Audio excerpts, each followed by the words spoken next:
अस्सलाम वालेकुम, good morning और सुबह बखैर।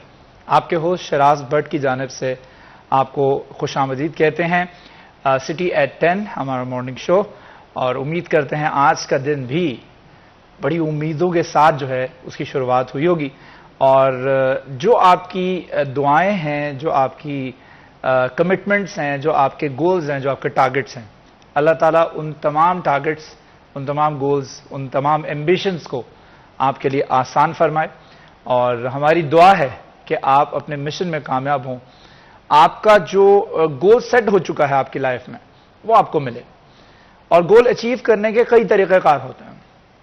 कुछ तरीक़ेकार ये होते हैं कि कई लोग शॉर्टकट्स तलाश करते हैं कि शॉर्टकट्स अपना करके जो है अपने गोल्स अचीव कर लिए जाएं, और कुछ लोग थ्रू प्रॉपर चैनल जो है वो अपने गोल अचीव करने की कोशिश करते हैं, खा वो उसमें ताख़ीर भी हो, वो उसमें देर भी हो जाए, लेकिन उनकी कमिटमेंट उनको हारने नहीं देती।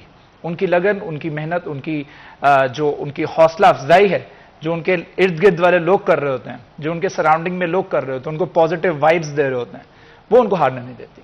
तो अल्लाह ताला आपके इर्द गिर्द भी ऐसे लोगों को रखे कि जो आपको पॉजिटिव वाइब्स देते हों, ना कि नेगेटिव वाइब्स देते हों।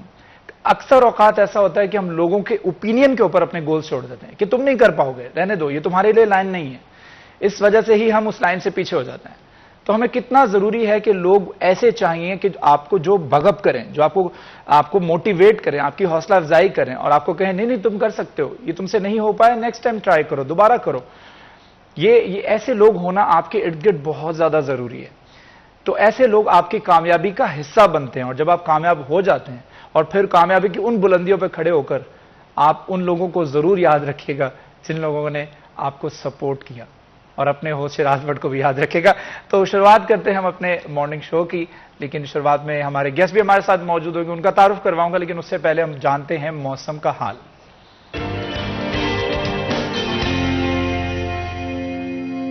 तो आज के मौसम का अहवाल बता रही हैं मरियम रजा। जी मरियम रजा।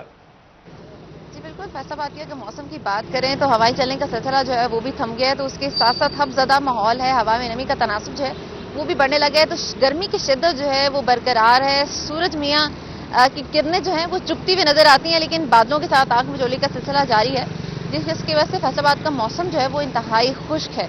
महकमा मौसमियात के मुताबिक आज कम से कम दर्जा हरारत 30 डिग्री सेंटीग्रेड रिकॉर्ड किया गया, जबकि दोपहर के वक्त में ज़्यादा से ज़्यादा 37 डिग्री रहने का इम्कान है। हवा में नमी का तनासब जो है वो 76% है, जबकि हवाएं ना चलने के बराबर है, जिसकी वजह से फैसलाबाद का मौसम जो है वो भी गर्म है। महकमा मौसमियात के मुताबिक आइंदा 24 घंटों के अंदर बारिश का कोई भी इम्कान नहीं है, जबकि मौसम जो है इसी तरह से गर्म और खुश रहेगा, और फैसलाबादियों को ये हफ्ज़दा माहौल जो है आइंदा 2 रोज तक किसी तरह से बर्दाश्त करना पड़ेगा। जी बहुत शुक्रिया। मरियम रजा हमारे साथ मौजूद थी, मौसम का हाल बता रही थी, और बता रही थी कि हवाएं तकरीबन ना चलने के बराबर होंगी, और मौसम में इस वक्त जो है ह्यूमिडिटी यानी हब्स जो है वो बहुत ज़्यादा उसकी शिद्दत पाई जा रही है, और बारिश का भी कोई इम्कान नज़र नहीं आ रहा। ऐसे में आपको बहुत ज़रूरी है कि अपना ढेर सारा ख्याल रखना है। इस मौसम में इंसान में सुस्ती, काहली और जो लेजीनेस है वो बहुत ज़्यादा बढ़ जाती है। इसको कम करने के लिए आपको बहुत ज़्यादा अपने आप को हाइड्रेट रखना है, पानी का इस्तेमाल ज़्यादा करना है। डॉक्टर्स हज़रात भी ये कहते हैं कि इस मौसम में ख़ास तौर पर पानी का इस्तेमाल बहुत ज़्यादा किया जाए। तो चलते हैं अपने शो को आगे बढ़ाते हैं। हमारे साथ हमारे गेस्ट मौजूद हैं हमारे स्टूडियो में, उन्होंने हमें ज्वाइन किया है, उनका तारुफ आपको करवाता हूँ, उसके बाद गुफ्तगू के सिलसिले को आगे बढ़ाएंगे। तो हमारे साथ मौजूद हैं मिस्टर दानिश साहब, मोहम्मद दानिश साहब हमारे साथ मौजूद हैं, जो कि एग्जीक्यूटिव डायरेक्टर हैं Riphah international college Sargodha road campus के, और आप एडवोकेट भी हैं। सर अस्सलाम वालेकुम। वालेकुम अस्सलाम। Welcome to my show. Thank you so much. कैसे हैं आप? खैरियत से? अल्हम्दुलिल्लाह। तबीयत ठीक है? माशा शुक्र अल्लाह। अच्छा दानिश साहब ये बताइएगा कि कब से एजुकेशन की तरफ रुझान रहा, मतलब बिगनिंग से था या पेरेंट्स की तरफ से कुछ फोर्स किया गया कि नहीं एजुकेशन की तरफ आओ? सबसे पहले तो thank you so much for inviting and to talk about on this important topic. और जो एजुकेशन का रुझान था वो शुरू से ही हमारी फैमिली में था, रूट्स में था कि और जो मेरे फादर हैं डॉक्टर इम्तियाज़ अहमद, उनका एक शौक़ था कि हमारी फैमिली के जो तमाम ऑफस्प्रिंग्स हैं वो एक हाई जो है एजुकेशन की तरफ जाएं और मैक्सिमम तालीम को ले सकें। तो उसके लिए उनकी बहुत एफर्ट्स थी और बहुत कोशिशें थी, तो जिसके लिए फिर हम तमाम भाइयों ने भी और सिस्टर्स ने भी एक एजुकेशन के जो है निज़ाम को समझा और उसमें अपने आप को ग्रो किया और एक्सेल किया। तो एजुकेशन जो है बेसिकली हम तमाम फैमिली मेंबर्स ही एजुकेटेड हैं और एजुकेशन से एक लॉन्ग टाइम से वाबस्ता हैं और उसमें एक डिफरेंट फील्ड्स में हम एक्सपर्टीज़ रखते हैं डिफरेंट फैमिली मेंबर्स और इसका एक वास्ट एक्सपीरियंस है हमें एजुकेशन की फील्ड में। कंसिस्टेंसी कितनी ज़रूरी है? मतलब आपको ऐसा लगता है कि आप एक सेक्टर में आप थोड़ी सी मेहनत करने की कोशिश करते हैं लेकिन उसमें आप कामयाब नहीं हो पाते, आप फौरी तौर पर दिल बर्दाश्ता होकर उस जगह से उस सेक्टर से एलिमिनेट कर लेते हैं अपने आप को और आप फिर कहीं और जाके मेहनत करना शुरू, ऐसा करते हैं फिर ये करते हैं, ऐसा करते हैं फिर ये करते हैं, ऐसा कर करके आपकी लाइफ जो तजुर्बों में गुजर जाती है लेकिन आप जैसे कहते हैं ना jack of all and master of none, आप वो हो जाते हैं कि आपको पता सारे शोबों का होता है लेकिन आप मास्टर और एक्सपर्ट किसी में नहीं होते। तो कितना ज़रूरी है कि एक सेक्टर को पकड़ लिया जाए और उसमें कंसिस्टेंसी हो? बिल्कुल शिराज, इसमें कंसिस्टेंसी जो है लाइफ में किसी भी चीज़ के लिए एक एक्सेल करने के लिए एक सक्सेसफुल की है, रोल है और आप अगर कंसिस्टेंट नहीं है अपनी किसी भी फील्ड में तो आप उसमें ज़्यादा देर एक्सेल नहीं कर सकते और कंसिस्टेंसी जो है कामयाबी का फार्मूला है। इसीलिए इस कंसिस्टेंसी को और अपनी मोटिवेशन को बरकरार रखने के लिए जो काउंसलिंग है वो बहुत इंपॉर्टेंट होती है ताकि अब वो आपको मोटिवेट रख सके और आप जिस डायरेक्शंस पर फॉरवर्ड हैं आप उसमें कंटिन्यू रहें और वो आपको अपने पर्पस और गोल को अचीव करने तक आपकी मंजिल तक लेके जा सके। लिहाजा जो कंसिस्टेंसी है वो आप लाइफ के किसी भी स्टेज पर हैं, वो आप प्रोफेशनल हैं, एजुकेशंस में हैं, अगर आप अपने किसी भी जो है एजुकेशनल बैकग्राउंड में कंटिन्यू कर रहे हैं, आप किसी भी करियर को चूज़ कर रहे हैं, तो हर चीज़ का जो एक की फैक्टर है वो कंसिस्टेंसी है। लिहाजा कंसिस्टेंसी को हमें सस्टेन रखना चाहिए और हम जिस डायरेक्शंस पर मूव फॉरवर्ड कर रहे हैं उसके साथ हमें ऑप्टिमिज्म उसमें हो और हमारे पास डायरेक्शन ठीक हो, तो कंसिस्टेंसी एक इंपॉर्टेंट रोल प्ले करती है। कंसिस्टेंसी मुस्तकिल मिजाजी इस हद तक इंपॉर्टेंट है कि किसी भी, चाहे आप स्टूडेंट हैं, आप प्रैग्मेटिकली अगर आप फील्ड में आ चुके हैं या आप कोई एम्बिशंस या आपके गोल्स या टारगेट्स जैसा मैंने बिगनिंग में कहा आप अचीव करना चाह रहे हैं, तो उसके अंदर कंसिस्टेंसी इस हद तक जरूरी है, मुस्तकिल मिजाजी इस हद तक जरूरी है कि समझे this is a part and parcel, like आप you can not separate that is unseparable. मतलब इसको आप सेपरेट नहीं कर सकते हैं, अपनी मेहनत, अपने लगन और अपने जो गोल्स हैं उसके साथ। आपको अचीव करना है कोई भी गोल, आपको मुस्तकिल मिजाज रहना पड़ेगा, आपको उसके अंदर अप्स एंड डाउन्स भी आएंगे, उतार चढ़ाव भी आएंगे, आपको फेलियर भी देखना पड़ेगा, लेकिन उसके लिए बहुत ज़्यादा ज़रूरी है कि आप जो है वो कंसिस्टेंट रहें और मुस्तकिल मिजाज रहें। हमारे साथ हमें ज्वाइन किया हमारे स्टूडियो में जहांगीर अशरफ ने, जो कि सीनियर रिपोर्टर हैं और एजुकेशन की बीट कवर कर रहे हैं, लिहाजा हम एजुकेशन के हवाले से ही बात कर रहे हैं, तो जहांगीर अशरफ से भी हम एजुकेशन के मौजू के ऊपर ही गुफ्तगू करते हैं। तो जहांगीर, मैं भी आपसे भी ये जानना चाह रहा हूँ कि कंसिस्टेंसी और मुस्तकिल मिजाज होना किस हद तक जरूरी है। करियर काउंसलिंग की बात कर लेते हैं। करियर काउंसलिंग में भी मेरे ख्याल में की फैक्टर यही है कि किसी भी आप करियर को अगर चुनते हैं उसके उतार चढ़ाव, उसके नोक पलक समझने के लिए आपको मुस्तकिल रहना पड़ेगा। अच्छा शिराज, जो हमारे कैरियर है और काउंसलिंग है और हमारा जो एजुकेशन की स्ट्रीम है उसमें यकीनी तौर पर मैं कहता हूं कि 80% से ज़्यादा स्टूडेंट ऐसे हैं जिनकी कंसिस्टेंसी नहीं है। अच्छा, उसका रिजल्ट हमें क्या नजर आता है? पढ़े लिखे बेरोजगार। अच्छा, रीजन क्या है कि हमारे मैट्रिक और इंटर तक बच्चे के माइंड में सवाई डॉक्टर इंजीनियर के कोई और ऑप्शन नहीं होती। आजकल कंप्यूटर की वजह से तीसरा आईटी की फील्ड को ले ले, लेकिन फिर भी प्रायोरिटी बच्चे की और पेरेंट्स की डॉक्टर इंजीनियर पे अटकी हुई है और ये अलमिया है, क्योंकि बच्चे के माइंड में 10-12 साल तक जो वो पढ़ाई कर रहा है वो उसके माइंड में है कि मैं डॉक्टर बनूंगा या इंजीनियर बनूंगा, और सोसाइटी का प्रेशर भी है कि फैमिली का प्रेशर है, पेरेंट्स की ख्वाहिश है। अच्छा, हर बच्चे में चूंकि डिफरेंट नेचर होती है, उसकी डिफरेंट सलाहियत होती हैं, तो हम उसको 10-12 साल एक पैटर्न पे ना लगाने की कोशिश करते हैं। अच्छा, वो अलमिया ये है कि आपको पता है कि 3 से 5 हज़ार सीट्स हैं जिसमें गवर्नमेंट और प्राइवेट की मिला के MBBS की। अब 70,000 से ज़ायद बच्चा या बच्ची वो अपीयर होते हैं FSC के इसमें मेडिकल में। ये सिर्फ वो हैं जो मिनिमम क्राइटेरिया मीट करते हैं एंट्री टेस्ट देने का। इसके अलावा तो बेशुमार ऐसे बच्चे हैं जो कि मिनिमम क्राइटेरिया ही FSC के बाद मीट नहीं कर पाते और वो पहले ही फारिग हो जाते हैं कि वो अप्लाई ही नहीं कर सकते एंट्री टेस्ट के लिए। सही। अच्छा, उसमें क्या होता है कि अब बच्चे ने 12 साल तो एक माइंडसेट बनाया या उसको बनवाया गया, उस पर प्रेशर डाला गया, लेकिन वो उसको साबित नहीं कर सका, उसको फिर एट द एंड अपनी स्ट्रीम चेंज करना पड़ती है। अच्छा, स्ट्रीम चेंज करने से उसका टोटली आपने उसकी जो नरिशमेंट की है, उसकी जो आपने ग्रोथ की है, वो सारी किसी और माहौल में, उसको माइंडसेट उसका कोई और है, एकदम से उसको उठा के आपने नई स्ट्रीम में डाल दिया। अच्छा, ये उसकी कंसिस्टेंसी जो 10-12 साल थी साइंस पढ़ने में, उसमें से कुछ कॉमर्स में आ गए, कुछ आर्ट्स में आ गए, कुछ ने पढ़ाई ही छोड़ दी, कुछ रिपीट में चले गए। अच्छा, रिपीट का एक फिर आपके माइंड में प्रेशर होता है कि मैं अब रिपीट करूंगा, अब भी मैं कामयाब ना हुआ तो फिर रिजल्ट क्या होगा। आपको पता है कि इंटर के बाद खुदकुशियों की काफ़ी खबरें आती हैं कि बच्चे ने मायूस होकर खुदकुशी कर ली। अच्छा, उसमें रीज़न यही होता है कि हम बच्चे को इतना ज़्यादा फोर्स कर देते हैं कि बच्चा माइंड में सोच लेता है कि ये मैंने अचीव ना किया तो मेरी ज़िंदगी का मकसद ही ख़त्म हो गया। हमने ज़िंदगी का मकसद बना लिया इसको कि आपने जनाब बच्चे पे इतना प्रेशर डालना है कि वो कहेगा मैं यहाँ अचीव कर लूँ या मैं खुद को ख़त्म कर लूँ, डू एंड डाई वाली सिचुएशन है। तो लेकिन उसके बाद जो बच्चे हिम्मत कर लेते हैं, घर वाले कुछ या कुछ उसको सपोर्ट करके या हिम्मत करके डिग्री चेंज करवा देते हैं, तो 4 साल फिर वो ज़ाया करते हैं। ज़ाया इस सेंस में करते हैं कि वो अपने आप को तैयार नहीं करते कि मैं आगे किस फील्ड में जाऊँ। अच्छा, एक फिर से घर वालों की ख्वाहिशा सामने आ जाती, चलो डॉक्टर नहीं बने तो फार्मेसी कर लो, DVM कर लो, फलां कर लो, फलां कर लो। अच्छा, उसमें भी ऑप्शंस बच्चे को खुद नहीं चूज करने दी जाती, उसको बताया जाता है कि ये करो, ये करो, ये करो। अब बच्चा कैलिबर उसका नहीं है, कॉम्पिटेंसी उसकी रेलेवेंसी नहीं है। अब एक बच्चा मेरे पास आया, उसके मामू ने कहा कि यार ये मेरा भांजा है। अच्छा जहांगीर, हमारे साथ एक कॉलर मौजूद हैं जी। अस्सलाम वालेकुम जी, कौन बात कर रहे हैं, कहाँ से? साजिद हुसैन जी, आप बोल रहे हो जी? मैं पत्तोकी से। जी साजिद साहब, क्या बात करना चाहेंगे? क्या हाल है जी? खैरियत है? अल्हम्दुलिल्लाह, आप ठीक है? साहब और जगीर अशरफ साहब को पहले तो बहुत सारा सलाम पेश करता हूँ जी।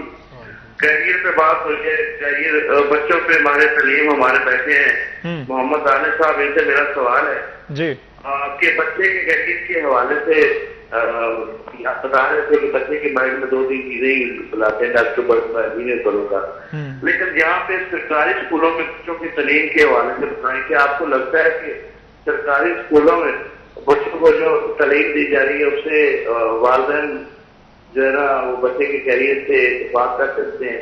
क्योंकि मुझे देखने में आया कि पत्तों में बहुत सारे ऐसे स्कूल मौजूद हैं जहाँ पे सरकारी असातिज़ा अपने जो दफातर है वहां तक ज्यादा मौजूद रहते हैं और तलीम पे वो इतना ज्यादा तवज्जो नहीं दे रहे हैं और बच्चे जो है बातें करके खेल कूद के वापस आ जाते हैं। दूसरी तरफ जब प्राइवेट स्कूलों की बात की जाए तो वहां पर जो वो इतना कोई खास नहीं है, वो भी इस तरह का सिस्टम है।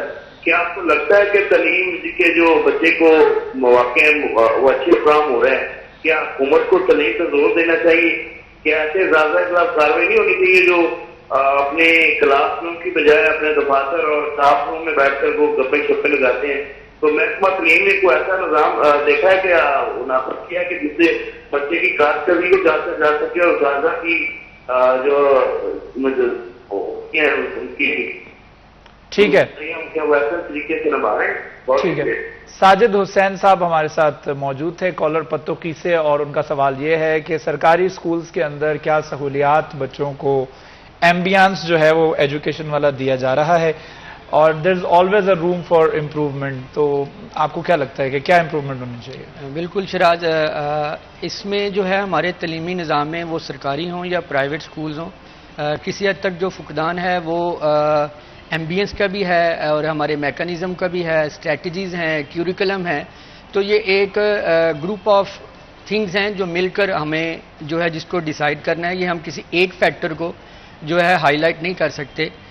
ओवरऑल जो है हमारी काउंसलिंग का जो है वो एक बहुत बड़ा फुकदान है, वो प्राइवेट सेक्टर में भी है, वो पब्लिक सेक्टर्स में भी है, क्योंकि काउंसलिंग जो है लोग एक्चुअली उसको परसीव करते हैं कि जब आपके साथ कोई मसला हो तो तब आपको एडवाइस की ज़रूरत है, सही, जबकि काउंसलिंग एक्चुअली डेवलपमेंट के तौर पे भी परसीव की जाती है कि जब आपके पास बहुत सारी चॉइसेस हैं, बहुत सारे ऑप्शंस हैं, तब आपको क्या करना है, आपको अगले 10 साल किस फील्ड में जाना है जो आपको लाइवलीहुड प्रोवाइड कर सके, जिसमें आपकी अपनी। हमारे से एक और कॉलर मौजूद हैं। अस्सलाम वालेकुम जी।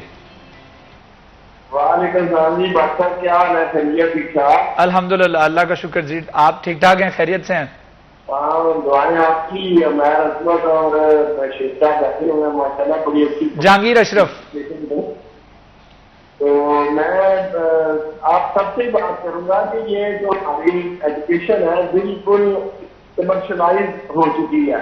सही। इसको एज ए बिजनेस जो है ना वो डील किया जा रहा है। इसका आप देखें कि इंडिया में आईटी पे किस तरह फोकस है और उन्होंने किस तरह वहां पे इसमें अर्निंग की है।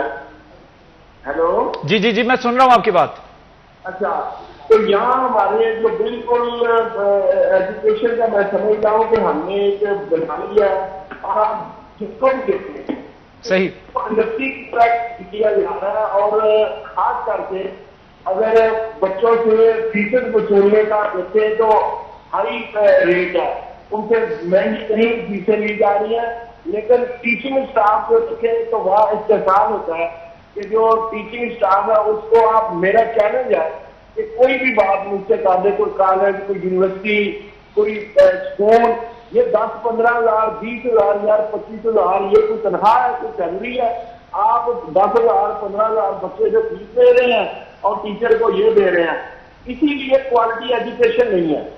ये आप किसी भी इदारे से कोई बच्चा पढ़ रहे, उसको बिल्कुल कोई नॉलेज नहीं है, कोई चीज नहीं होती। आप रेशो देखें CSS की 200 सीट है और तकरीबन 50,000 बच्चे जो है वो उसमें अपना एनरोलमेंट होते हैं और 150 बच्चा पास होता है। इसकी वजह क्या है, क्यों ऐसा सिस्टम है?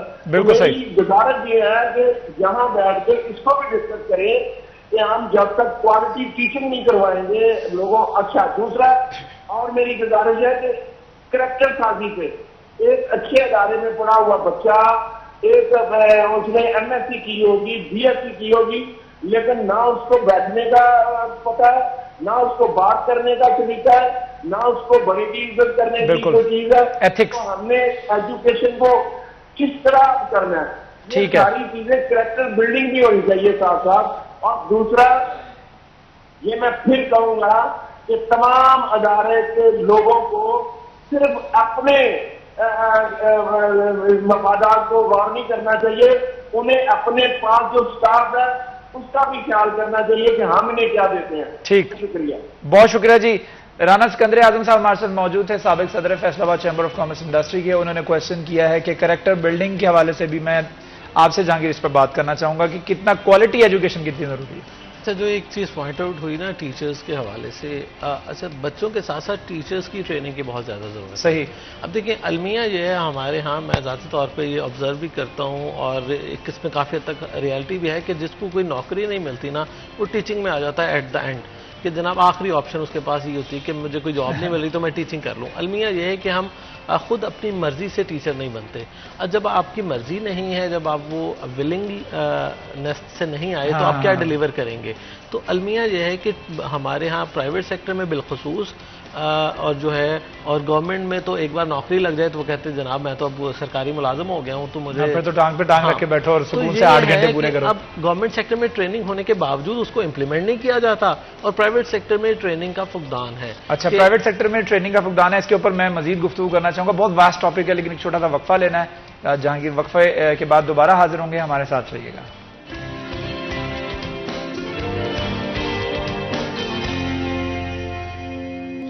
Welcome back ji. City at 10 में एक मरतबा फिर आपको खुशामदीद कहते हैं। हमारे साथ मौजूद हैं हमारे मेहमान मोहम्मद दानिश साहब और उनके साथ साथ बैठे हैं जहांगीर अशरफ, और गुफ्तगू कर रहे थे हम एजुकेशन के हवाले से, कैरियर काउंसलिंग के हवाले से, अपना रास्ता कैसे चुनना है, ये बच्चों को किस तरह सिखाया जाए और सही रास्ता कौन सा है ये बच्चे को किस तरह से पता लगेगा। तो मैं दानिश साहब आपसे बात करना चाहूँगा कि एक बच्चे के अपने एम्बिशंस, अपने गोल्स होते हैं, अपने टारगेट्स होते हैं कि मैं डॉक्टर बनना चाहता हूँ, लेट्स से, और घर वाले कहते हैं नहीं तुम्हें बिजनेस करना है, घर का बिजनेस संभालना है और हमारा बिजनेस काफी अच्छा है, the business is going very good.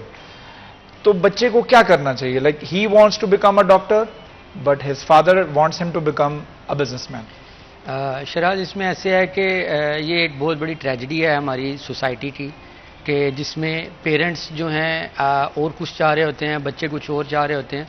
मैं समझता हूँ कि 3 चीज़ें हैं, अगर वो आपको पता ना हो तो कोई भी काउंसलर, कोई भी इंसान आपको गाइड नहीं कर सकता। जिसमें सबसे पहली चीज़ है कि आप खड़े कहाँ हैं। जब तक आपको ये नहीं पता होगा कि आप खड़े कहाँ हैं तो कोई आपको रास्ता नहीं बता सकता। जिसमें दूसरी चीज़ है कि आपने जाना कहाँ है। जाना कहाँ से मुराद है कि अगर आपको अपनी मंजिल नहीं पता, डायरेक्शंस नहीं पता, आपको अपना सही वे नहीं पता, तो आपको कोई गाइड नहीं कर सकता कि आपने वहाँ तक कैसे पहुँचना है। और तीसरी चीज़ है कि हाउ टू गेट देयर, आपने वहाँ पहुँचना कैसे है।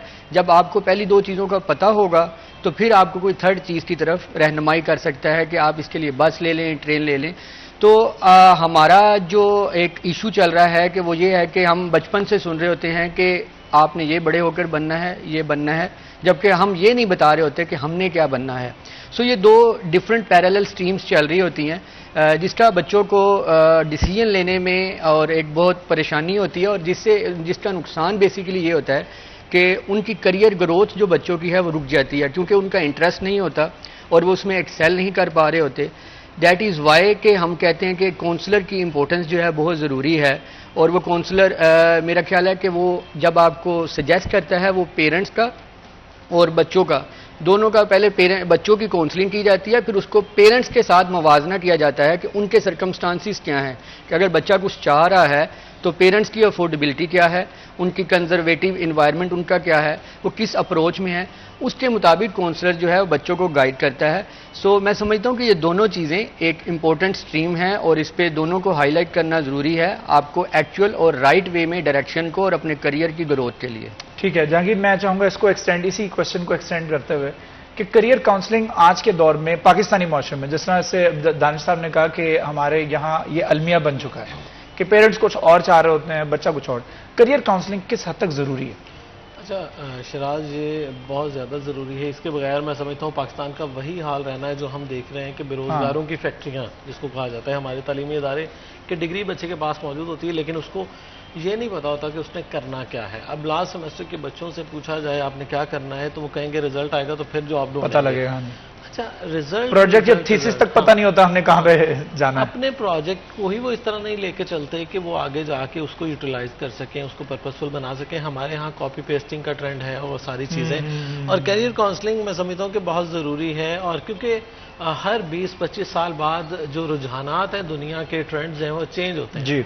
अब चूंकि फ्यूचर जो है उसके बारे में कहा जा रहा है कि ये साइंस जो है ना, बिलखसूस ये डॉक्टर इंजीनियर ये बहुत पीछे रह जाएंगे और बाकी सारी कुछ ऐसी स्किल्स और डिग्रियां जो हैं वो बहुत ऊपर चली जाएंगी। जैसे अब डाटा साइंस की बात हो रही है, अब साइबर सिक्योरिटी की बात हो रही है, अब आईटी की बात हो रही है, आर्टिफिशियल इंटेलिजेंस की बात हो रही है। तो अब सारी वो स्किल्स जो हैं वो ज़्यादा ज़रूरी हैं आपकी डिग्रियों से। अगर आपने BScs कर भी लिया लेकिन आपके पास कोई स्किल नहीं है, आपको वेब डेवलपमेंट नहीं आती, आपको ग्राफिक डिजाइनिंग नहीं आती, AI टूल्स नहीं पता, आपको कोई इस तरह की स्किल नहीं आती जो आपको पे बैक कर सके, तो आप किस तरह से एक्सपेक्ट कर सकते हैं कि आपको जाते ही जॉब मिल जाए? हमारे यहाँ हम 4 साल उसको एज अ फन गुजार देते हैं यूनिवर्सिटीज़ में, क्योंकि मसला वही है कि बैक एंड पे 12 साल उसका माइंड नहीं था वो डिग्री करने का। हमने माइंड मेकअप नहीं किया मैट्रिक इंटर में। सबसे पहली सीढ़ी आपकी मैट्रिक जो सारी उम्र साथ चलनी है। अच्छा किसी बच्चे के पेरेंट्स को ये कह दें ना कि ये बच्चा साइंस में अच्छा नहीं है, 9th में इसको आर्ट्स में बिठा दें, अच्छा वो तो लड़ने को पड़ जाते हैं कि जनाब आप हमारे बच्चे को नालायक समझते हैं। अच्छा हमारे यहाँ साइंस ना पढ़ने वाले को नालायक समझा जाता है, ये कितना अलमिया है। हालांकि मैंने पहले भी एक बार मॉर्निंग शो में ये कहा था कि अगर आप फैसलाबाद के ही एलीट की एक सर्वे करवा लें तो उसमें देख लें कितने लोग ऐसे हैं जो डॉक्टर हैं, इंजीनियर हैं, वो आपको नहीं मिलेंगे। आपको मैं कहता हूँ 99% वो लोग मिलेंगे जो शायद मास्टर्स भी ना हो किसी भी सब्जेक्ट में, लेकिन उन्होंने स्किल सीखी, उन्होंने अपना काम किया, उन्होंने कारोबार किए, उन्होंने एक्सपर्टीज हासिल की और अपना टाइम दिया और हार्डवर्क किया और एक लेवल तक पहुंचे। जो भी डॉक्टर इंजीनियर बनेगा उसका हेड जो होगा वो शायद MBA पास हो। एग्जैक्टली ठीक है, मैनेजरियल पोस्ट पे सारे आपको जाके आर्ट्स वाले बंदे मिलेंगे। तो ये कितना बड़ा अलमिया है कि हम फ्यूचर को देखते नहीं है, सिर्फ एक चार्म, एक जो हमारे माइंडसेट बना हुआ है कि हमारे यहाँ माइंडसेट है कि कोई भी बच्चा जब मैट्रिकुलेशन के बाद फ्री होता है उसके बाद वो कॉलेज की तरफ जब जाता है तो उससे पूछा जाए कौन से सब्जेक्ट रखे हैं, वो कहते हैं जी फाइन आर्ट्स। अच्छा, यानी कि काबिल नहीं हो। यानी हमारे यहाँ मेयार ये बना लिया गया है कि साइंस जो बच्चा पढ़ रहा है वो लायक है जी, बहुत बच्चा पढ़ने वाला है। साइंस सब्जेक्ट्स रखो, एक फख्र फील होता है चाहे पढ़नी आती हो या नहीं आती। मैं इसके भी बहुत ज्यादा मुखालिफ हूँ कि बच्चा कर रहा होता है MBBS या वो टॉपर होता है तो वो कहता है मैंने आगे CSS करना है। अल्लाह के बंदे अगर CSS करना है तो आप एडमिनिस्ट्रेशन पढ़ो, अपनी इंग्लिश लैंग्वेज इंप्रूव करो, अपनी सॉफ्ट स्किल देखो। आपने बाद में लोगों को डील करना है, आपने वहां जाके ऑपरेट तो नहीं करना कि जो MBBS करके CSS करने जा रहे हो। मैं तो कहता हूँ इस पर पाबंदी होनी चाहिए कि MBBS के बाद CSS करने पे MBBS के एक बच्चे पे करोड़ों रुपया गवर्नमेंट का खर्च हो जाता है। यहाँ तो उसको बाउंड करें कि पहले 5 साल आप अपना सर्व करो इस नेशन को जिस कौम के पैसे से आपने MBBS किया है।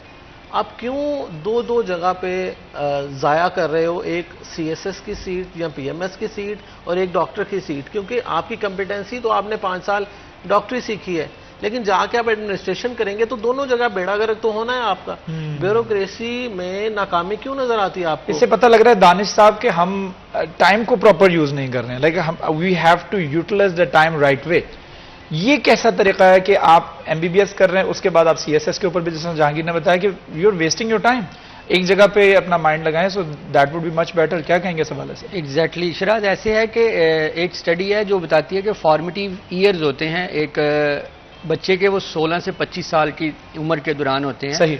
और इस उम्र में ही उसको डायरेक्शन की जरूरत होती है। और वो स्टडी ने उसका जो एनालिसिस था और उसका जो सर्वे था, उसने कहा कि अगर आप इन ईयर्स में अपना 8 साल भी रॉन्ग डायरेक्शन में जाते हैं तो you wasted a lot of your time, you wasted a lot of your money, क्योंकि आपका एनर्जी एंड आपका वो 8 ईयर्स जो कि बगैर डायरेक्शन के था, सिर्फ 8 साल 16 से 25 साल की उम्र में, वो 8 साल आपको कहाँ से कहाँ ले जाता है।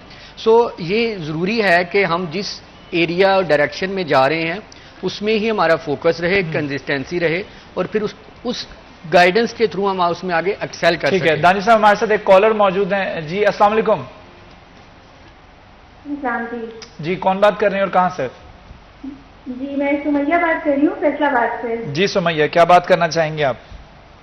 जी तो मैं अप्रिशिएट करना चाहूंगी कि ऐसे मॉर्निंग शोज जरूर होने चाहिए जो कुछ ना कुछ एक प्रोडक्टिव मैसेज जो है वो कन्वे कर रहे हैं। Thank you so much. आपके आज के गेस्ट जो है मोहम्मद दानिश साहब, मैं इनसे क्वेश्चन करना चाहूंगी। श्योर। कि ये एग्जीक्यूटिव डायरेक्टर इन्होंने अपना इंट्रो करवाया कि ये Riphah international college Sargodha road campus को ये हेड कर रहे हैं। जी जी। तो इनसे मैं ये कहना चाहूंगी कि ये अपने अदारे में भी करियर काउंसलिंग का कोई ऐसा सेंटर या कोई ऐसा सेटअप ये अगर वहाँ पे भी करवाएं तो ये एक बहुत अच्छा एडिशन होगा हमारे फैसलाबाद के लिए। ठीक है, thank you so much. Sumaiya हमारे साथ मौजूद है फैसलाबाद से। दानिश साहब? बिल्कुल ऐसी है कि मैं क्योंकि बहुत सारे ममालिक में ट्रैवल करता रहा हूँ और एजुकेशन से बिलोंग रहा हूँ, तो मैं इसकी इम्पोर्टेंस को काफ़ी करीब से देखता हूँ। और जिस अदारे से मैं मुस्लिम को, रिफा इंटरनेशनल कॉलेज, तो उसमें भी हमारा ये इनिशिएटिव्स हैं और उसको हमने एक पर्पस बिल्ट और एक प्रॉपर एजुकेशनल पर्पस के साथ हमने उसको जनरेट किया है। और उसमें तमाम वो इंटरनेशनल वैल्यूज़ और जो इंटरनेशनल क्यूरिकुलम्स और इंटरनेशनल प्रैक्टिसेस हैं जिससे हम एजुकेशन निज़ाम को बेहतर कर सकते हैं, वो इंशाल्लाह उसमें इम्प्रोवाइज़ कर रहे हैं और इन फ्यूचर उसको हम इम्प्रोवाइज़ करते भी रहेंगे। ठीक है, इम्प्रोवाइज़ करेंगे। सुमैया आपको ये इत्ला दे दें कि दानिश साहब ने कहा कि उसके ऊपर हम काम कर रहे हैं और आने वाले सालों में जो है इसको बाकायदा तौर पर ऑपरेशनल भी किया जाएगा, करियर काउंसलिंग की अगर खास तौर पर बात की जाए। एक छोटा सा वक्फा ले लेते हैं, वक्फे के बाद दोबारा हाजिर होंगे, हमारे साथ रहिएगा।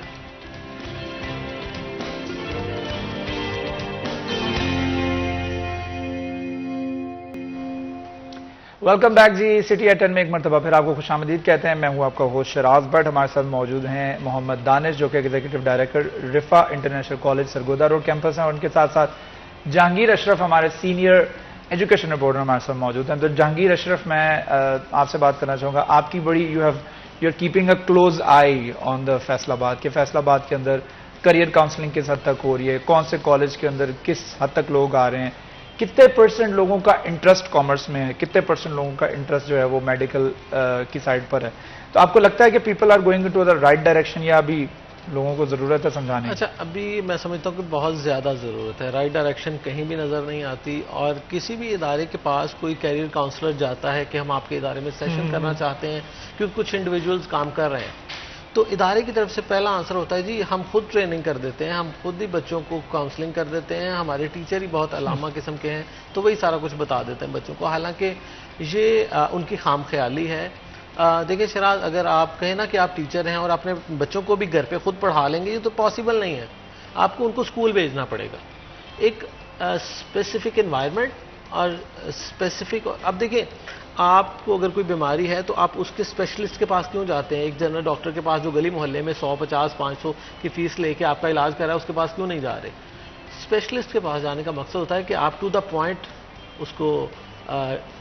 उसको मीट करें, उसको देखें, उसका इलाज करें या उसको करेक्शन की तरफ लेके जाएं।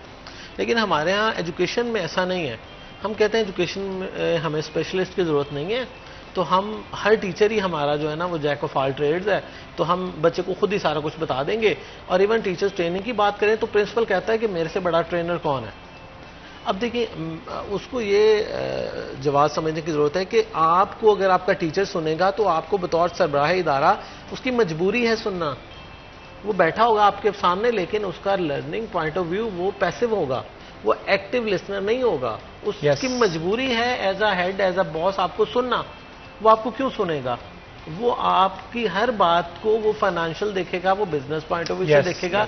वो कहेगा यार ये तो मालिक है, अपना मुफाद देखेगा, अपना नफा देखेगा। लेकिन आप XYZ बाहर से कोई बुला के ट्रेनर सामने खड़ा करते हैं तो उसकी 10 बातों में से कोई एक टीचर एक बात भी अडॉप्ट कर लेना तो आपका इदारा यहाँ से यहाँ 1 स्टेप ऊपर चला जाएगा। हम इस बात को समझने को तैयार नहीं है, और इस तरह का फैसलाबाद में चूंकि ट्रेनिंग का कल्चर नहीं है इतना ज़्यादा। कई दोस्त ऐसे हैं जो ट्रेनिंग में इन्वॉल्व हैं, तो जब किसी स्कूल से उनकी तरफ से रिक्वेस्ट की जाती है कि जनाब अपने स्कूल में ट्रेनिंग करवाएं या किसी एक क्लस्टर को बना के किसी एक स्कूल में सब टीचर्स को बुला लें, तो प्रिंसिपल्स का ये एतराज होता है कि मैं अपने टीचर को या अपने टीचर को दूसरे स्कूल में नहीं भेजूंगा। सही है। हमारे साथ जहांगीर एक कॉलर मौजूद। अस्सलाम वालेकुम जी, कौन बात कर रहे हैं और कहाँ से? जी, मैं मोहम्मद जवाद बात कर रहा हूँ फैसलाबाद से। जी जवाद साहब। मैं गवर्नमेंट स्कूल में टीचर हूँ जी। तो मेरा ये जो माहिर तालीम मोहम्मद दानिश साहब जो इन्होंने इंट्रो करवाया अपना कि इन्होंने रिफा इंटरनेशनल कॉलेज डायरेक्टर हैं सरगोदा लॉ कैंपस, मैं ये कह रहा था कि टीचर्स की ट्रेनिंग के हवाले से कोई प्लान किया हुआ इन्होंने? मेरा ये सवाल है इनसे। टीचर्स की ट्रेनिंग के हवाले से, राइट? जी जी जी, बहुत शुक्रिया जी। जवाद साहब बात कर रहे थे फैसलाबाद से, और उनका सवाल शराद ऐसे है कि टीचर्स ट्रेनिंग डेवलपमेंट विंग हमारे पाइपलाइन में है, और इसको हम प्रॉपर जो अपने टीचर्स को हैं, क्योंकि टीचर्स ट्रेनिंग एक बहुत इंपॉर्टेंट फैक्टर है, और टीचर्स को अप टू डेट रखना इंफॉर्मेशन से, न्यू टेक्नोलॉजी से, न्यू एरा से, कंटेम्पोरेरी नीड्स हैं, दौरे हाजिर की एक बेसिक ज़रूरियात हैं। अगर आपका टीचर अप टू डेट नहीं होगा तो वो बच्चों में भी रिसेंट और जो लेटेस्ट इंफॉर्मेशन है या जो नॉलेज है वो डिलीवर नहीं कर सकेगा। तो लिहाजा इस पे मैं पर्सनली भी वर्क कर रहा हूँ और हमारा पूरा अदारा इस पे वर्क कर रहा है, और पूरा जितना भी हम एजुकेशन सिस्टम में काम कर रहे हैं हम सब मिलकर इसके ऊपर काम कर रहे हैं। ठीक है, इसके ऊपर काम हो रहा है, और जो टीचर्स ट्रेनिंग विंग है वो भी इसके ऊपर इंशाल्लाह बहुत जल्दी जो है इंट्रोड्यूस करवा दिया जाएगा। दानिश साहब की तरफ से ये यकीन दहानी करवाई गई है। और दानिश साहब, ये हम बात कर रहे थे एक कॉल से पहले कि करियर काउंसलिंग किस हद तक चल रही है फैसलाबाद के अंदर, कौन से तालीमी इदारों के अंदर किस हद तक बच्चे जो है अपने इंटरेस्ट के मुताबिक अपनी फील्ड्स के अंदर पढ़ाई कर रहे हैं। तो उसके बाद जहांगीर ने कहा कि अभी बहुत सारा काम करने की जरूरत है, people are not going into the right direction. Right direction basically कब मिलती है? जब आपके वालिदैन आपके इंटरेस्ट को देखना शुरू करते हैं।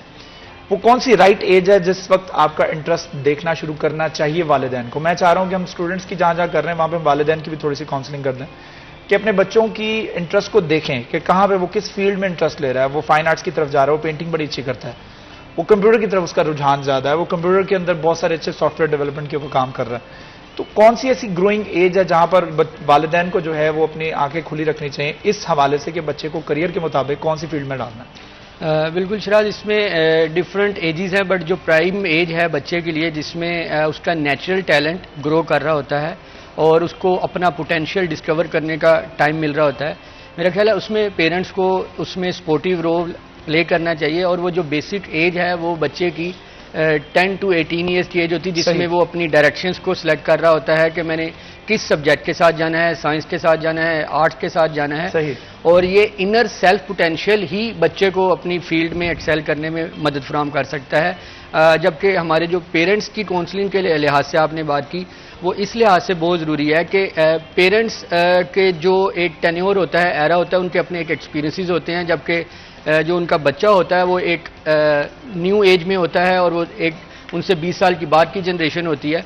तो उस टाइम बहुत सारी चीज़ें चेंज हो रही होती हैं और वो जो एक्सपीरियंसेस पेरेंट्स के होते हैं, जो वो उस टाइम फिर बच्चों के जो इनर कॉन्फिडेंस है, उसका जो नेचुरल टैलेंट है उसको डिस्कवर करने में उसको सपोर्ट करनी चाहिए, ना कि हम जो हमारा अलमिया है कि हम ज़्यादातर बच्चों को कह रहे होते हैं कि आपने ये बनना है, या हम पब्लिक ट्रेंड फॉलो कर रहे होते हैं कि अगर मेरे 5 दोस्त उस फील्ड में गए हैं तो मैं भी उस फील्ड में जाऊंगा, या मेरे इन दोस्तों ने इधर हमारे रिलेटिव गए हैं, तो हम इस पब्लिक ट्रेंड को बहुत ज्यादा फॉलो करते हैं। मेहताब साहब का बेटा देखो वो डॉक्टर बन रहा है, तुम भी बनो। एग्जैक्टली ये ट्रेंड हमारा एक चल रहा होता है कि हम देखा देखी लोगों की डायरेक्शन फॉलो कर रहे होते हैं। मैं इसमें एक चीज बहुत अहम ऐड करना चाहूंगा कि जब तक ये आप इसको आइडेंटिफाई नहीं करेंगे, वो एक ऑर्गेनाइजेशन है ILO, इंटरनेशनल लेबर ऑर्गेनाइजेशन है।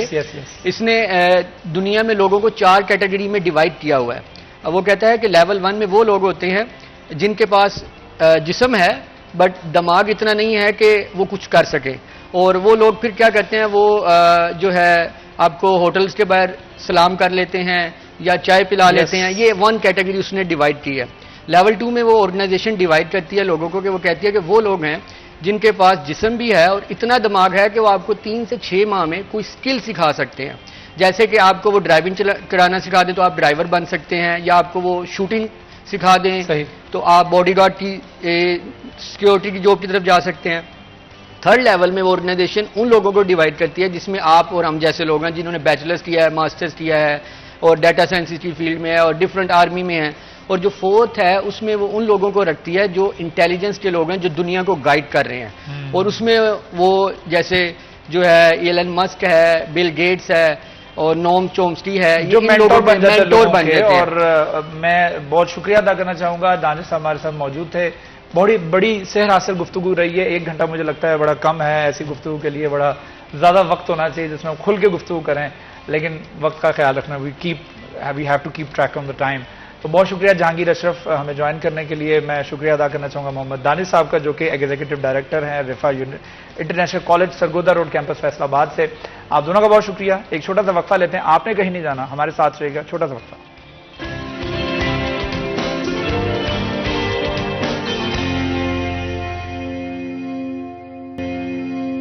वेलकम बैक जी। आपको खुशामदीद कहते हैं एक दफ़ा फिर सिटी एट 10 में, और मैं हूं आपका होस्ट शराज भट्ट। प्रोग्राम को आगे बढ़ाते हुए हमारे नेक्स्ट गेस्ट हमारे साथ मौजूद हैं, 2nd हाफ प्रोग्राम का है, और उनका तारुफ आपको करवाता हूं, उसके बाद हम बाकायदा तौर पर गुफ्तगू की शुरुआत करेंगे। तो हमारे साथ मौजूद हैं, तारुफ आपको करवाता हूं, डॉक्टर सलीम गौरी साहब, जो कि डर्मेटोलॉजिस्ट हैं, यानी स्किन डॉक्टर हैं, उनसे गुफ्तगू करेंगे। तो सबसे पहले तो आपको अस्सलाम वालेकुम। वालेकुम अस्सलाम। Very warm welcome to my show. कैसे हैं? जज़ाकल्लाह, शुक्रिया। तबीयत ठीक है? माशाल्लाह, अल्हम्दुलिल्लाह। अल्हम्दुलिल्लाह। तो डॉक्टर साहब, हम आज बात करेंगे स्किन के हवाले से, और स्किन की कौन कौन सी ऐसी बीमारियां हैं जो कि पाकिस्तान में अमूमी तौर पर पाई जाती हैं। फैसलाबाद की खास तौर पर बात करें तो मुझे अभी भी याद है कोविड से पहले एयर क्वालिटी इंडेक्स का जो रिपोर्ट आई थी उसके मुताबिक आलूदा तरीन शहरों में जो फैसलाबाद, अनफॉर्चुनेटली फैसलाबाद का भी नाम था। तो इन तमाम चीज़ों को देखते हुए, आलूदगी, पोल्यूशन, गर्दो गुबार, मिट्टी, कौन सी ऐसी बीमारियां हैं जो ज़्यादातर कॉमनली पाई जाती हैं हमारे फैसलाबाद में? जल्दी इमराज को हम कई तरीके से इसको क्लासीफाई कर सकते हैं, मुख्तलिफ ग्रुप्स में डिवाइड कर सकते हैं। उसके अंदर इन्फेक्शंस भी हैं जो कि जरासीम की वजह से लगती हैं, इन्फेक्शंस एंड इन्फेस्टेशंस। फिर ऐसी बीमारियां भी हैं जो कि एलर्जीज की वजह से हो सकती हैं। इसके अंदर ऑटोम्यून डिसऑर्डर्स, यानी जो जिस्म के अंदर खुद ब खुद पैदा होती हैं, और इसके अंदर मारूसी बीमारियां भी शामिल हैं, और इसे कई और तरीके से भी क्लासीफाई किया जा सकता है। आपके सवाल का जो अहम जुज़्व है कि फैसलाबाद के जो आबो हवा है और यहाँ पे जो आलूदगी है, तो उसके हवाले से कुछ जिल्द की इन्फेक्शंस और कुछ जो एलर्जिक डिसऑर्डर्स हैं ये काफ़ी ज़्यादा देखने में आते हैं। स्केबीज़ जो कि मुतअद्दी खारिश है, इसके एक छोटे से कीड़े की वजह से होती है। कभी किसी ज़माने में ये 2-3 साल बाद इसकी एक पीक देखने में आती थी, अब तो कई साल से ये मुसलसल देखने में आ रही है। सही। और सारा साल इसके केसेस आते रहते हैं। इसी तरह से कुछ और इन्फेक्शंस जो कि बैक्टीरिया या वायरस की वजह से हो सकती हैं, खासकर बैक्टीरियल इन्फेक्शन, उनका सीजनल पीक भी आती है। जैसे कि आजकल गर्म मरतूब मौसम है, इस मौसम में भी बढ़ जाती हैं, लेकिन ओवरऑल भी आलूदगी की वजह से ज़्यादा देखने में आ रही हैं। सही। इसी तरह से जो एलर्जिक डिसऑर्डर्स हैं, जिस तरह जिस्म के दीगर जो सिस्टम्स हैं उनकी एलर्जीज, जैसे कि सांस की एलर्जी या नज़ला ज़ुकाम एलर्जी की वजह से हो सकता है। एलर्जी की वजह से जिल्द का एक्जिमा और अर्टिकेरिया या जिसे आम जुबान में छपाकी कहते हैं, ये भी काफ़ी ज़्यादा देखने में आता है। तो ये वो डिसऑर्डर्स हैं जो ख़ास तौर पे माहौल में आलूदगी की वजह से ज़्यादा देखने में आ सकते हैं और यहाँ पे ज़्यादा हमें देखने में मिलते हैं। अच्छा, इनको फिर एड्रेस किस तरह से किया जा सकता है? अगर आपके पास इसका पेशेंट आता है, इनिशियल सपोजली इनिशियल स्टेज के ऊपर आता है, how do you treat them? और एक ऐसा पेशेंट जो कि काफ़ी लेट हो गया हो, उसमें क्या सिम्टम्स होते हैं, ये ज़रा बता दीजिए कि ट्रीट किस तरह से किया जा सकता है? देखें, एलर्जिक डिसऑर्डर्स के अंदर तो सबसे अहम चीज़ ये होगी कि हम सबसे पहले वर्कआउट करें कि इसको किस चीज़ से एलर्जी हो रही है। अगर वो कहीं टेक्सटाइल में काम कर रहा है, जो कि फैसलाबाद में एक बहुत बड़ी इंडस्ट्री है, तो टेक्सटाइल के रंग उसकी एक अहम वजह हो सकती है, टेक्सटाइल का गर्दो गुबार उसकी एक अहम वजह हो सकती है। तो क्या हम उसके काम करने की जगह पे कोई ऐसी चेंजेस ला सकते हैं, या उसका कोई डिपार्टमेंट चेंज कर सकते हैं, या उसको हम कोई प्रोटेक्शन ऐसी दे सकते हैं? खाना पीना भी इसमें इन्वॉल्व होता है? खाने पीने से भी एलर्जीज हो सकती हैं। एलर्जीज जो हैं वो गर्दो गुबार से भी हो सकती हैं, जिन्हें हम कहते हैं इनहेलेंट्स, जो सांस लेने की वजह से, और इसी तरह से वो इंजेस्टेंट्स यानी खाने वाली चीज़ों से भी हो सकती हैं। और कॉन्टैक्ट एलर्जीज भी हो सकती हैं, जैसे कि कपड़े में कोई ऐसा मटेरियल आ गया, कपड़े के रंगों में कोई ऐसा मटेरियल आ गया, तो उसके हवाले से मरीज को फिर हिफाजती तदाबीर बताई जा सकती हैं। ये वर्कआउट करने के लिए कि उसको किस चीज़ से एलर्जी हो रही है, एक तो खुद मरीज की अपनी ऑब्जर्वेशन आपको सबसे ज़्यादा हेल्पफुल साबित हो सकती है। इसके टेस्ट भी किए जा सकते हैं, जिसे कि हम पैच टेस्ट कहते हैं। मुख्तलिफ किस्म के एलर्जेंस की एक किट बनाई जाती है और वो जिस्म के ऊपर लगाई जाती है, फिर उसका रिएक्शन देखा जाता है, जिससे वर्कआउट किया जा सकता है कि इसको किस चीज़ से एलर्जी है।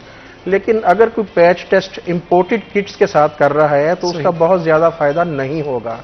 ज़रूरत है कि लोकल किट्स तैयार की गई हों लोकल एलर्जी से, फिर ही उस मरीज को फ़ायदा हो सकता है कि लोकली उसे किस चीज़ से एलर्जी हो रही है। इस सिलसिले में जो इस्लामाबाद में है नेशनल इंस्टीट्यूट ऑफ हेल्थ, वो ये पैच टेस्ट करते हैं, लेकिन उन्होंने जो एलर्जी की किट्स बनाई हुई हैं वो ज़्यादा इस्लामाबाद में पाए जाने वाले एलर्जीज के हवाले से है।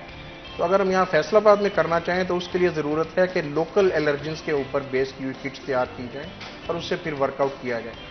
जब आपको पता चल जाए कि किस चीज़ से एलर्जी हो रही है, फिर ऐसे मेजर्स इख्तियार किए जाएं कि मरीज़ उनको अवॉइड कर सकें, और यही उसके लिए सबसे बेहतर है। ये तो आपने नए मरीज़ के हवाले से कहा। जो क्रॉनिक पुराने मरीज़ या जिन्हें हम क्रॉनिक मरीज़ कहते हैं, उनमें फिर बीमारी लंबा अरसा हो जाने की वजह से कुछ स्किन में चेंजेस आ जाती हैं।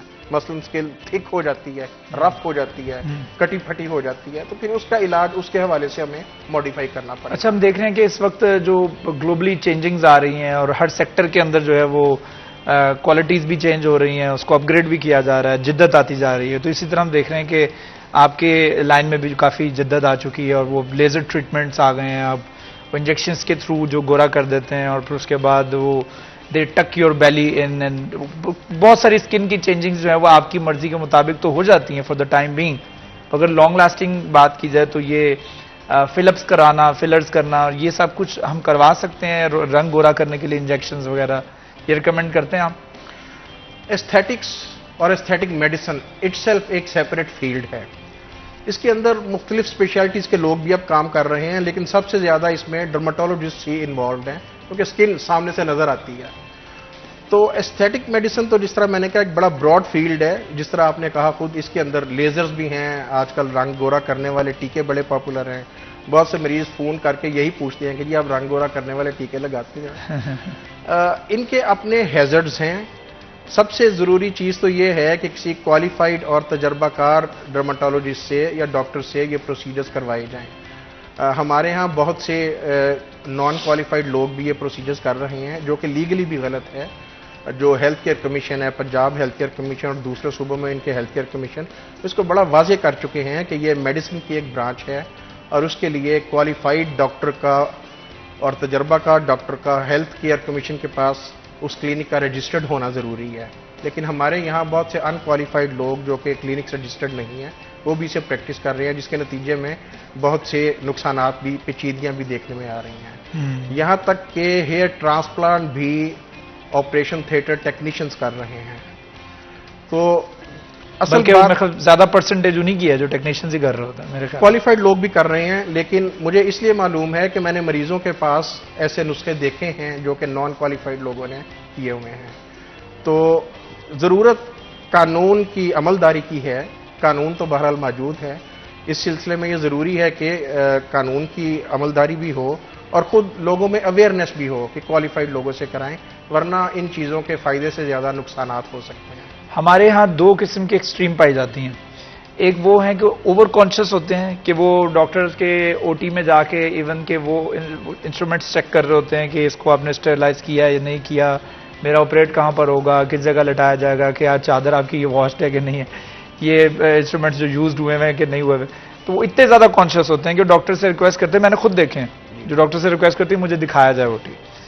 और कुछ दूसरी एक्सट्रीम ये है कि जो बिल्कुल ही लायल में होते हैं और कहते हैं जी कर दें, कोई मसला नहीं, जिधर करना है कर दें, जिस तरह करना है कर दें। What is the fine line between that कि हमें होना चाहिए, हमारे पेशेंट के अंदर क्या अवेयरनेस होनी चाहिए before going to the doctor? देखिए, आजकल इंटरनेट की वजह से कुछ चीज़ों की अवेयरनेस बहुत ज़्यादा बढ़ गई है। अब जो अमूमन पढ़े लिखे लोग हैं वो जब आपके पास अपनी बीमारी के इलाज के लिए और ख़ास तौर पे अगर एस्थेटिक प्रोसीजर्स के लिए आते हैं तो वो इस मौजू पे इंटरनेट पे सर्च करके अच्छी खासी स्टडी करके आते हैं। हाँ जी। तो जिस तरह आपने कहा, आपको उनके सवालात के, और ये एक लिहाज से अच्छी बात है, ये मेडिकली भी ज़रूरी है कि और एथिकली ये ज़रूरी है कि आप मरीज़ को जो आप उसका मर्ज़ की जो नौइयत है और जो आप उसका इलाज करने लगे हैं उससे पूरी तरह आगाह करें, उसको अल्टरनेटिव वे ऑफ ट्रीटमेंट भी बताएं और फिर मरीज़ को इस बात की ऑप्शन दें कि वो कौन सा तरीका इलाज इख्तियार करना चाहता है। ये इनफैक्ट मेडिकल एथिक्स के हवाले से भी ज़रूरी है कि मरीज़ को इन चीज़ों से आगाह किया जाए। लेकिन ओवर कॉन्शियस होने के कई दफ़ा नुकसानात भी होते हैं, क्योंकि जब आप गूगल पे सर्च करके इंफॉर्मेशन लेते हैं तो आपके पास बेसिक मेडिकल नॉलेज तो नहीं होता, तो फिर आपकी परसेप्शन गूगल पे आप जब इंटरनेट पर सर्च करते हैं कि इस चीज़ के नुकसानात क्या हैं, वो आपको नुकसान ही बताएगा। आप उधर सर्च करेंगे कि मुझे इस चीज़ के फ़ायदे चाहिए, वो आपको फ़ायदे ही देगा। तो आपको जो आपकी डिज़ायर्ड जो आपका आप तलाश कर रहे हैं, सर्च तलाश कर रहे हैं, आपको वो मिल जाएगी। यानी कि आप Google it's very vast, it's an ocean, it keeps going. असल में देखिए, उसमें ये चीज़ भी है, आप किसी दवाई का लिटरेचर निकाल के देख लें तो उसके साइड इफेक्ट्स में ऐसी चीज़ें भी दी गई होंगी जो शायद मिलियंस में से किसी एक को हुई हों। यस। लेकिन चूंकि वो रिपोर्ट हुई हैं तो उसके अंदर दी गई होंगी। तो मरीज़ जब इन चीज़ों को देख के आता है तो कई दफ़ा ओवर कॉन्शियस होता है कि इससे ये तो नहीं हो जाएगा, ये तो नहीं हो जाएगा। तो इस सिलसिले में ज़रूरी है कि एक तो आप ये ख्याल रखें कि आप क्वालिफाइड डॉक्टर के पास जा रहे हैं जो वाकई आपके मर्ज़ की स्पेशलिटी से ताल्लुक़ रखता है, और फिर आपको कुछ अपने डॉक्टर पे एतमाद भी करना होगा, आपके उसकी सलाहियतों पे, उसके नॉलेज पे कुछ आपको ट्रस्ट भी करना होगा। बिल्कुल, एक काबिल डॉक्टर की तलाश करें और then put your all trust on him. उसके ऊपर पूरा यकीन रखें कि वो आपको जहां लेकर जा रहे हैं, वो आपको राइट डायरेक्शंस बता रहे हैं, उसको फॉलो करना है। कई लोग जो हैं वो डॉक्टर्स की इंस्ट्रक्शंस को भी फॉलो नहीं करते, हिदायत को फॉलो नहीं करते, और बाद में कसूरवार भी डॉक्टर को कह रहे होते हैं। यानी कि वो आपको जो डाइट बता रहे हैं, आपने ये नहीं खाना, आपने ये खाना है, आपने इस चीज़ से दूर रहना है, इस चीज़ के करीब नहीं जाना, वो ही करते हैं और उसके बाद कहते हैं बस जी डॉक्टर ही इस तरह के थे। एक ये बड़ी इंटरेस्टिंग चीज़ देखने में आती है, बहुत से लोगों में एक कॉन्सेप्ट है कि जी दवाइयाँ तो गर्म होती हैं। आप एक मरीज को दवाई लिख के देते हैं कि जी ये गोली मसलन आपने 500 मिलीग्राम, हम तो एमजी से काउंट करते हैं ना, 500 मिलीग्राम का कैप्सूल दिन में 3 दफ़ा खाना है। तो सोचता है नहीं यार 500 मिलीग्राम ये तो बड़ा गर्म कैप्सूल है। तो वो अगली दफ़ा आता है तो आपको बताता है डॉक्टर साहब मैंने तो दिन में 1 दफ़ा खाया।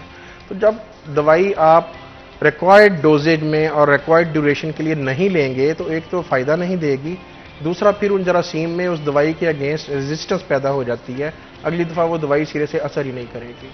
तो ये फिर उन चीज़ों के नुकसानात भी होते हैं अगर आप डॉक्टर की हिदायत के मुताबिक अमल नहीं करते। बिल्कुल सही।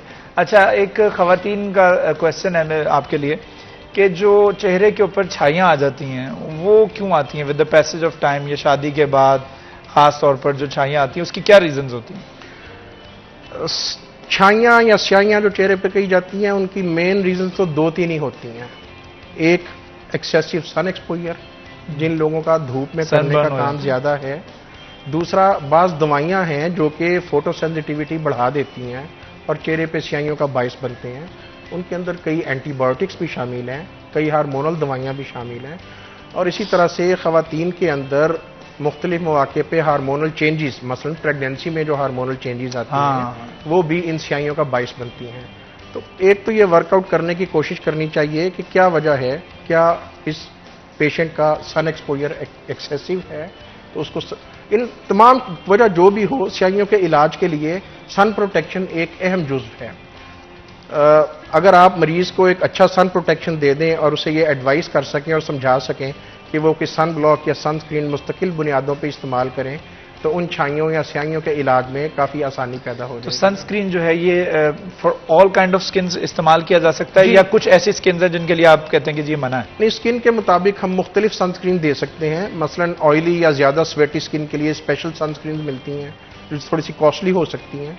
इसी तरह से जो एक्नी प्रोन स्किन है उन्हें आपको कोई वाटर बेस्ड सनस्क्रीन देनी चाहिए। जो दूसरी है सनस्क्रीन वो उसमें एक्नी की एग्जेजरेशन का बायस बन सकती हैं। तो ये मरीज की स्किन के मुताबिक आप एडवाइस कर सकते हैं। लेकिन स्याहियों इनको मलाजमा भी कहा जाता है और जब ये प्रेगनेंसी की वजह से हो तो इसे कोलाजमा भी कहा जाता है। इनके इलाज के लिए सन प्रोटेक्शन एक अहम फैक्टर है। दूसरा फिर इनको कम करने के लिए मुख्तलिफ किस्म के एजेंट्स हैं जो कि लगाने के लिए और इवन कई कुछ चीज़ें खाने की शक्ल में अगर टैबलेट्स दी जाएं तो वो भी हेल्पफुल साबित हो सकती है। ठीक है। अच्छा, जो अब स्किन को गोरा करने के लिए या उसकी प्रोटेक्शन के लिए जो क्रीम्स मुख्तलिफ इस्तेमाल करते हैं अदर देन सनस्क्रीन, जो रात सोने से पहले या सुबह उठ के कुछ फेशियल ट्रीटमेंट्स किए जाते हैं और फेस पॉलिशेस किए जाते हैं, इज इट हार्मफुल या किए जा सकते हैं? इसका इजाज़त है? इस वक्त हमारी मार्केट में जो मुख्तलिफ किस्म की कॉस्मेटिक प्रोडक्ट्स मिल रही हैं, ख़ास तौर पर रंग गोरा करने वाली, दो ऐसे इंग्रेडिएंट्स हैं, क्योंकि कॉस्मेटिक प्रोडक्ट्स पे इंग्रेडिएंट्स तो नहीं लिखे जाते, लेकिन जो मुख्तलिफ लोगों ने इनको एनालाइज कराया है, दो ऐसे इंग्रेडिएंट्स हैं जो इन प्रोडक्ट्स में कसरत से पाए जाते हैं और जो स्किन के लिए नुकसानदेह हैं, जो फिर लॉन्ग टर्म मुख्तलिफ नुकसानात का बायस बनते हैं। एक है स्टीरॉइड्स जो कि इन क्रीमों में कसरत से पाए जाते हैं और दूसरा है मरकरी। ये दोनों वो चीज़ें हैं जो स्किन के लिए नुकसान का बायस बनती हैं। तो इसके लिए ज़्यादा बेहतर है कि आप बाज़ार में या कमर्शियली मार्केट होने वाली कॉस्मेटिक प्रोडक्ट्स जो कि रिलायबल ना हो, उसकी बजाय अपने डर्मेटोलॉजिस्ट से मशवरा करके कोई ऐसे सन ब्लॉक और जो आपकी स्किन के मुताबिक हो वो चीज़ इस्तेमाल करें ताकि वो आपके लिए नुकसान का बायस ना बने। ये बहुत ज़्यादा ज़रूरी है, ख़ास तौर पर ख़वातीन के लिए। जो ख़वातीन मुख्तलिफ़ किस्म के फेशियल ट्रीटमेंट्स करवाती हैं और घरों पे भी वो मुख्तलिफ स्क्रब्स और बहुत कुछ यूज़ हो रहा होता है। तो हमारे साथ एक कॉलर भी मौजूद हैं। अस्सलाम वालेकुम जी। अस्सलाम वालेकुम जी। वालेकुम सलाम। कौन बात करें? ना बहुत ज्यादा थप्पड़ पड़ जाते हैं और हर जगह स्वेलिंग हो जाती है अक्सर, तो सुबह के टाइम है। अच्छा, टाइम सुबह के टाइम में एलर्जी कहा जाता है, लेकिन फर्क नहीं पड़ता मेडिसिन से। अच्छा, मेडिसिन क्या ले रही हैं आप? मेडिसिन ले रहे हैं हम, सॉफ्ट लाइट और जिप्स खाते हैं, लेकिन कोई फर्क नहीं पड़ता। और ये रोजाना ये रोजाना सुबह आपको जो थप्पड़ पड़ते हैं उसकी शिकायत है या ये कभी कभी? ये बहुत ज्यादा होते हैं, जलन होती है उसके साथ। अच्छा। और जब टैबलेट खाते हैं 2 घंटे बाद थोड़ा फर्क रहता है, फिर एक दिन गुजरता है, अगले दिन फिर खानी पड़ती है। सही, ठीक है। डॉक्टर साहब हमारे साथ मौजूद हैं। शाजिया कॉलर हमारे साथ मौजूद है, शाजिया अमजद फैसलाबाद से। बहुत शुक्रिया, आपके सवाल का जवाब अभी डॉक्टर साहब देंगे। जिस्म पे थप्पड़ पड़ने की शिकायत को टेक्निकली हम अर्टिकेरिया कहते हैं। अर्टिकेरिया? जी, अर्टिकेरिया। इसके लिए कई लफ्ज इस्तेमाल होते हैं। बाज़ लोग इसके लिए छपाकी का लफ्ज इस्तेमाल करते हैं, बाज़ थप्पड़ का लफ्ज इस्तेमाल करते हैं, बाज़ लोग सिर्फ अगर इतनी ज़्यादा शिद्दत ना हो तो कहते हैं जी मेरे जिस्म में सुइयां सी चुभती हैं। एक मरीज ने बड़ी इंटरेस्टिंग टर्म इस्तेमाल की, उसने कहा जी मुझे ऐसे लगता है कि मेरे जिस्म में लश्करी सुंडी फिर जाती है। हाँ। तो ये मरीज की अपनी डिस्क्रिप्शंस हैं। होता यह है कि जिस्म के ऊपर सुर्ख रंग के निशान बनते हैं जिसे हम व्हील फॉर्मेशन कहते हैं। इसकी कई वजूहात हो सकती हैं, जिस तरह मैंने पहले बताया, खाने पीने की अशिया में, इनहेलेंट्स या गर्दो गुबार में, कॉन्टैक्ट एलर्जीज में, तो ये ग़िज़ा में भी हो सकता है, बाज़ दवाइयों की वजह से भी हो सकता है। दो अहम चीज़ें जो हमारी ग़िज़ा में कसरत से इस्तेमाल होती हैं वो है मुख्तलिफ़ किस्म के मसाला जात और ग़िज़ा में इस्तेमाल होने वाले मसनूई रंग। ये दो कॉमन वजूहात हैं अर्टिकेरिया की जो कि हमारे यहाँ लोगों की ग़िज़ा में पाई जाते हैं। तो एक तो आप ये हिस्ट्री दे के कोशिश करें जानने की कि इस मर्ज में, इस मरीज में वजह क्या है। इसी तरह से कुछ अंदरूनी इन्फेक्शन भी अर्टिकेरिया का बायस बनती हैं, जैसे कि पेशाब की इन्फेक्शन, गले का अक्सर ख़राब रहना और बच्चों में ख़ास तौर पे पेट के कीड़े। तो ये वो अंदरूनी वजूहात हैं जो कि अर्टिकेरिया की कॉमन वजूहात हैं। तो सबसे ज़रूरी है कि इनके डॉक्टर साहब ये कोशिश करें पहले जानने की कि इनकी अर्टिकेरिया की क्या वजह है, किस चीज़ से इनको ये ज़्यादा हो रही है प्रॉब्लम, तो उससे अवॉइड किया जाए, उससे परहेज़ किया जाए और फिर एंटी एलर्जिक दवाइयाँ इनको दी जा सकती हैं। बहुत से लोगों में टेस्ट करवाने के बावजूद और तफसीली हिस्ट्री लेने के बावजूद कई दफा वजह नहीं मालूम होती, उसे कहते हैं क्रॉनिक इडियोपैथिक अर्टिकेरिया। फिर उसके लिए लॉन्ग टर्म एंटी हिस्टामिन या एंटी एलर्जिक दवाइयां दी जाती हैं। सही। तो लॉन्ग टर्म दवाइयां देने से अमूमन वो कंट्रोल हो जाता है, और इसके ट्रीटमेंट के लिए दवाइयां भी मुख्तलिफ किस्म की अवेलेबल है जो उनके मुतलका डॉक्टर इनको बेहतर प्रिस्क्राइब। ठीक है, हमारे साथ एक और कॉलर मौजूद है झड़ावाला से। अस्सलाम वालेकुम जी। अस्सलाम वालेकुम। मुझे लगता है कॉल डिस्कनेक्ट हो गई है। हमारे साथ इससे पहले शाजिया अमजद मौजूद थी फैसलाबाद से। उन्होंने अपने स्किन के हवाले से सवाल किया था, और जो छपाकी स्किन के ऊपर बनती है उसकी क्या रीजंस होती हैं, और खुराक में भी डॉक्टर साहब ने बताया कि कुछ चीजें होती हैं। मेरे ख्याल में पेशेंट को खुद भी अंदाजा हो जाता है कि मुझे किस चीज से एलर्जी हो रही है, क्योंकि मुझे भी एक आध दफा रही है एलर्जी। तो मैंने इसको डिफाइन करना शुरू किया। आई स्टार्टेड टू राइट कि मैंने क्या खाया था, और क्या खाने के बाद मुझे, तो आई एंड अप फाइंडिंग कि मुझे अंडे से एलर्जी हुई थी। तो मैंने फिर उसको छोड़ा, और फिर उसके बाद मैंने देखा तो आई स्टार्टेड गेटिंग बेटर। तो आप अपने आप को खुद एग्जामिन भी कर सकते हैं। ऐसा जरूरी नहीं है कि आप सब कुछ खा रहे हैं, सब कुछ इंटेक कर रहे हैं, घूमने फिरने भी जा रहे हैं, और आप नोट नहीं कर रहे हैं आपको किस चीज से एलर्जी हो रही है। तो ये देखना बहुत ज्यादा जरूरी है, और इसके हवाले से आप खुद भी कुछ जो इकदाम कर सकते हैं। बाकी rest of the things you have to leave on the doctor. तो डॉक्टर जो हैं वो आपको सही गाइड करेंगे, आपको हिदायत देंगे कि किस तरीके से आपने अपनी टेक केयर करनी है, अपनी स्किन की टेक केयर करनी है, और अपने खास तौर पर हेल्दी रहना है, हाइड्रेट रखना है अपनी स्किन को। डॉक्टर साहब से गुफ्तगू का सिलसिला जारी रहेगा, लेकिन एक छोटा सा वक्फा लेना है मुझे। वक्फे के बाद दोबारा हाजिर होंगे, हमारे साथ रहिएगा।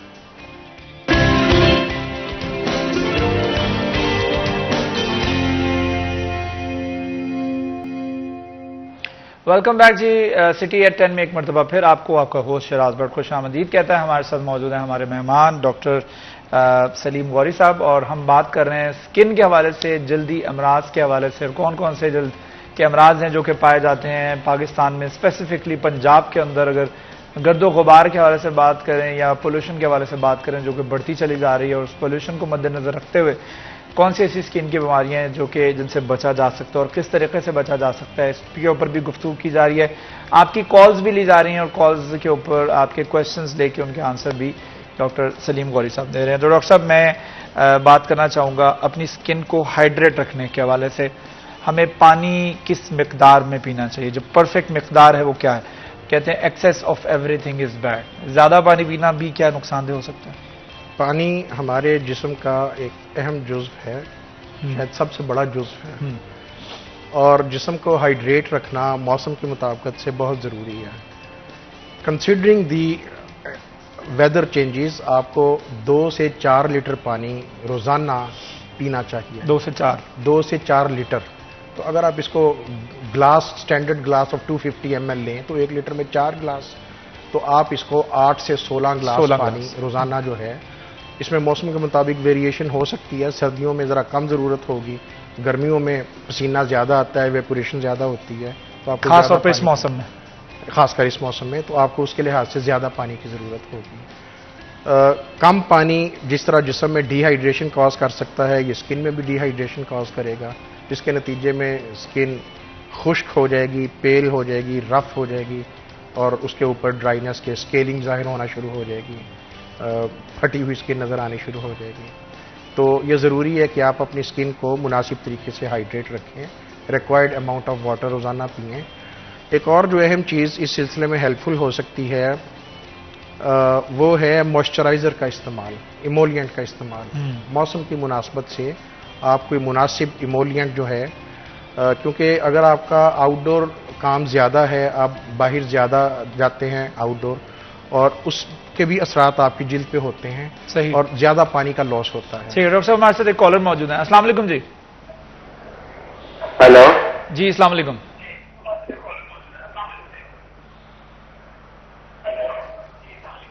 वालेकुम अस्सलाम जी, कौन बात कर रहे हैं, कहां से? मैं ड्रा फार्मर जोंग से बात कर रहा हूँ। जी, क्या बात करना चाहेंगे डॉक्टर साहब से?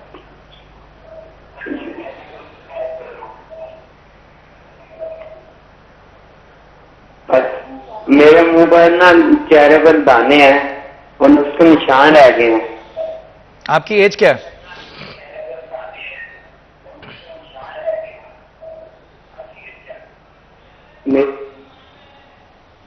18 साल उम्र है और एज चेहरे के ऊपर दानिश है।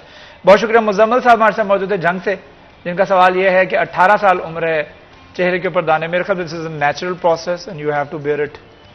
ये एक्नी है जो मैं उनके सवाल से समझ सका हूं, वो दानों से ज्यादा दानों के निशानों से परेशान है। निशान रह गए हैं। एक्नी एक खास एज पे जिस्म में हार्मोनल चेंजेस के साथ जाहिर होते हैं, लेकिन इनकी सीवियरिटी वेरी कर सकती है पर्सन टू पर्सन। बाज़ लोगों की फैमिली में ज़्यादा होते हैं, बाज़ में, और इसमें ब्लैक हेड, वाइट हेड, सुर्ख दाने, पीप वाले दाने और गिल्टियाँ, डिपेंडिंग अपॉन सीवियरिटी, ये सारी चीज़ें हो सकती हैं। और ये जितनी शदीद होगी उतने ही फिर ये निशान या गड़े छोड़ जाते हैं। तो बाज़ लोगों में वाकई ये गड़े बहुत ज़्यादा परेशानी का बायस बनते हैं, और इन गड़ों के इलाज के लिए मुख्तलिफ, अगेन डिपेंडिंग अपॉन सीवियरिटी, मुख्तलिफ तरीका है इलाज मौजूद हैं, जिनमें के लगाने वाली दवाइयाँ, एक तो इसमें भी सन प्रोटेक्शन हमें ज़रूर देनी चाहिए। कुछ लगाने वाली दवाइयाँ जो अगर इनकी सीवियरिटी कम हो तो उसमें हेल्पफुल साबित हो सकते हैं, और फिर कई प्रोसीजर्स हैं जो इनके इलाज में, जिसमें कि microdermabrasion, micro needling, PRP plus micro needling, और इसी तरह से फिर कुछ लेजर्स, और इसी तरह से इनको फिलर से भी किया जा सकता है, PRP प्लस फिलिंग जिसको लिक्विड सबसियन कहते हैं। ये मुख्तलिफ तरीका इलाज हैं जो कि इनकी सीवियरिटी के ऊपर देखते हुए जो डिपेंड करता है कि कितना सवेर है, कितने निशान सवेर, कितने शदीद हैं, कितनी गहराई है। अगर वो क्योरेबल हैं तो उनको क्या अद्वियात के साथ और वैसे भी क्योर किया जा सकता है? जी, अगर उनकी डेप्थ ज्यादा नहीं है तो फिर उनको सन ब्लॉक और लगाने वाली कुछ दवाइयों से भी उनमें इंप्रूवमेंट लाई जा सकती है। अच्छा, ऐसा होता है कि इस एज के अंदर जब दाने निकलते हैं तो अक्सर बच्चे जो हैं वो उस दानों को छेड़ते हैं या उसको खरोचने की कोशिश करते हैं, तो उससे भी ज्यादा सवेर हो जाती है? जी, अगर ये छीलने की और उनको छेड़ने की आदत है तो फिर वो ज्यादा निशान का बायस बनेंगे। अच्छा, ज्यादा बनेंगे। ये बहुत ज्यादा जरूरी है क्योंकि इस एज में दिस इज नेचुरल थिंग, ये कुदरती अमल है। आपको हार्मोनल चेंजेस की वजह से जो दाने निकलते हैं उनके ऊपर काबू पाने के लिए आपको सबसे ज्यादा जरूरी है कि किसी भी किस्म की कोई क्रीम वगैरह भी इस्तेमाल ना करें इसमें, मेरे ख्याल में कि कर सकते हैं। देखें, इसमें अपने डॉक्टर से मशवरा करके तो जरूर इस्तेमाल करें, लेकिन खुद से नहीं, खुद से ना करें, सेल्फ मेडिकेशन ना करें, और उनको छेड़े नहीं। उनको बार बार जो छेड़ने की आदत होती है, मुझे पता है कि ये एक कुदरती अमल है, और इसके बावजूद जो है हम ना चाहते हुए भी हमारे हाथ जो है वो उन दानों के ऊपर जाता है और हम छेड़ने की कोशिश करते हैं। कई लोग तो मैंने देखा उनका सेल्फ कॉन्फिडेंस जो है वो डाउन हो जाता है, exactly. और वो लोगों के सामने नहीं जाते हैं कि जी मेरे चेहरे के ऊपर दाने हैं और दाग धब्बे हैं। तो ये चीज़ जो है इसको कंट्रोल करने के लिए सर्टेन पीरियड ऑफ टाइम तक के लिए होते हैं, उसके बाद इन्हें ख़त्म हो जाना होता है। तो इस चीज़ के ऊपर यकीन रखें। और ख़ास तौर पर अगर मानसून के हवाले से बात करें, मौसम जो इस वक्त है, इसमें ह्यूमिडिटी बहुत है, हब्स बहुत है, और इसमें पसीना आपको बहुत आता है। ख़ासतौर पर जो आप एक तरफ बैठे हैं गाड़ी के अंदर तो 16 डिग्री सेंटीग्रेड के ऊपर आपका गाड़ी का AC चल रहा होता है, और उसमें एक्सट्रीम ठंड होती है। विद इन फ्यू सेकंड्स आप गाड़ी बंद करके बाहर निकलते हैं और बाहर जो एक्सट्रीम ऑपोजिट आपका मौसम होता है। तो इससे स्किन किस हद तक मुतासर होती है? हमें क्या करना चाहिए कि एक तरफ AC है और एक तरफ इतनी ज़्यादा गर्मी? AC तो अब तकरीबन हर जगह पे, घरों में भी लगे हुए हैं, गाड़ियों में भी। लेकिन आपकी बात ठीक है कि जब हम एक्सट्रीम वेदर से एक से दूसरे में जाएंगे तो उसके अपने इफेक्ट हैं। तो हमें कोशिश करनी चाहिए कि किसी हद तक हम यूनिफॉर्म इसको रख सकें, बहुत ज़्यादा एक्सट्रीम ठंडा भी ना रखें, और जिससे कि एकदम गर्म मौसम में जाने से प्रॉब्लम हो।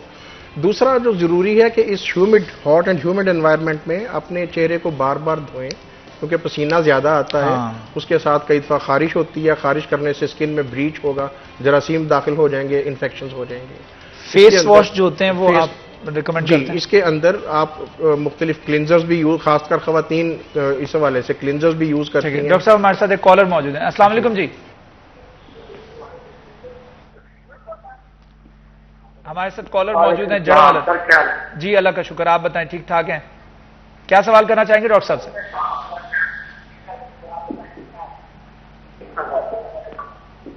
बहुत ब्लैक होते हैं, पत्ते बहुत। अच्छा, क्या एज है आपकी? स्मोकिंग करते हैं आप? तो ना, हाँ जी, मेरी 30 है। एज आपकी 30 है और लिप्स जो हैं वो ब्लैक होने की शिकायत है, और आप स्मोकिंग भी करते हैं, स्मोकर है? स्मोकिंग नहीं करते। स्मोकिंग नहीं करते हैं। एज आपकी 30 है और होंठ ब्लैक होने के। शाहनवाज हमारे साथ मौजूद थे जड़ावाला से, और उनका सवाल यह है कि मेरी उम्र जो है वो 30 साल है और जो लिप्स यानी कि होंठ है वो काफ़ी ब्लैक होने की शिकायत है, हालांकि स्मोकिंग भी नहीं करते हैं। लिप ब्लैक होने की कई वजूहात भी हो सकती हैं और बाज़ लोगों में कुदरती तौर पे भी लिप ज़्यादा थोड़े से डार्क हो सकते हैं। अहम चीज़ें इसके अंदर भी, एक तो ये सन प्रोटेक्शन ज़रूर इस्तेमाल करें, जहाँ चेहरे पे लगाएं लिप्स को भी कवर करें उसके साथ। दूसरा, कोई ना कोई इमोलिएंट, कोई बेशक वाइट पेट्रोलियम जेली रात को सोते वक्त लगा लें, और कुछ ही अगर विटामिन सी का इस्तेमाल करें अपनी खुराक में भी या वैसे, तो वो इसमें हेल्पफुल साबित हो सकता है। विटामिन सी खुराक में मतलब वो सिट्रस फ्रूट से ही ले सकते हैं? सिट्रस फ्रूट से ले सकते हैं। वैसे विटामिन सी की टैबलेट्स भी मिल जाती हैं, च्यूएबल टैबलेट्स होती हैं, ठीक है, आसानी से आप दिन में 1 या 2 टैबलेट्स वो इस्तेमाल कर सकते हैं। तो sun protection, moisturiser and taking some vitamin C in some form, ये उसमें हेल्पफुल साबित। सन प्रोटेक्शन यानी धूप से अपने आप को बचाएं, विटामिन सी की मिकदार जो है उसको बढ़ाएं और मॉइस्चराइजर के अंदर, और कोई ना कोई मॉइस्चराइजर जो है उसका इस्तेमाल जिस तरह आप चेहरे के ऊपर कर रहे हैं तो वैसे ही आप होंठों के ऊपर भी कर सकते हैं। हम बात कर रहे थे गुफ्तगू के सिलसिले को वहीं से आगे बढ़ाते हैं, जहां पर हम बात कर रहे थे मूनसून का जो मौसम है और इसमें अपनी जल्द की, अपनी स्किन की हिफाजत किस तरीके से करनी है। डॉक्टर साहब बता रहे थे कि बार बार चेहरे को जो है वो आपको धोना है। हम 5 वक्त वजू भी करते हैं, तो ये बड़ा इंपॉर्टेंट है कि आप जब वजू कर रहे होते हैं तो इटसेल्फ आपकी स्किन जो है वो बार बार साफ हो रही होती है। तो इसमें कोशिश करें कि कई अक्सर लोग करते हैं कि मेरा तो जोहर का वजू है, मैं असर की नमाज पढ़ सकता हूँ। कोशिश करें, इट्स नॉट नेसेसरी, लेकिन कोशिश करें आप दोबारा कर लें। एक आदत बनाएं अपनी कि आप हर नमाज से पहले वजू करें। इस मौसम के लिए ख़ास तौर पर करें ताकि आपकी स्किन जो है वो प्रोटेक्टेड रह सके और उस तरह से जिस तरह से आप चाह रहे हैं हाइड्रेट भी रह सके। पानी का इस्तेमाल जहाँ पर इनटेक आप कर रहे हैं पानी की, और मुझे नहीं लगता कि हम खुद भी, मैं इंक्लूडिंग मी, कि मैं पानी की इनटेक जिस तरह से अकॉर्डिंग टू आपने जो आप बताया कि 4 लीटर पीना है, 2 से 4 और 16 ग्लास बनते हैं। 16 ग्लास मैं नहीं, मुझे लगता है मैं 7-8 भी नहीं करता हूँ पूरे। तो ये शायद हम नहीं कर पा रहे हैं, लेकिन हमें करना चाहिए। बजाय इसके कि आपकी स्किन के कोई इश्यूज हों उसके बाद आप हॉस्पिटल भाग रहे हैं और डॉक्टर्स को ढूंढ रहे हैं, उससे ज़्यादा बेहतर नहीं कि आप अपनी केयर कर लें। Prevention is better than care. तो अपना ये बहुत ज़्यादा आपकी जो हिफाजत है वो आपने खुद करनी है। डिटर्मिनेशन आपने खुद करना है, डिटर्मिन कि कौन सी चीज़ से मुझे दूर रहना है, कौन सी चीज़ खानी है, कौन सी चीज़, और ये आपको पता होता है। अक्सर औकात हम ऑयली चीज़ें भी खा रहे होते हैं, हमें पता होता है बुरी हमारे लिए, लेकिन हम फिर भी खा रहे होते हैं। तो ये चीज़ें बहुत ज़्यादा खुराक किस हद तक मैटर करती है स्किन के लिए। जहाँ तक पानी ज़रूरी है वहाँ खुराक भी।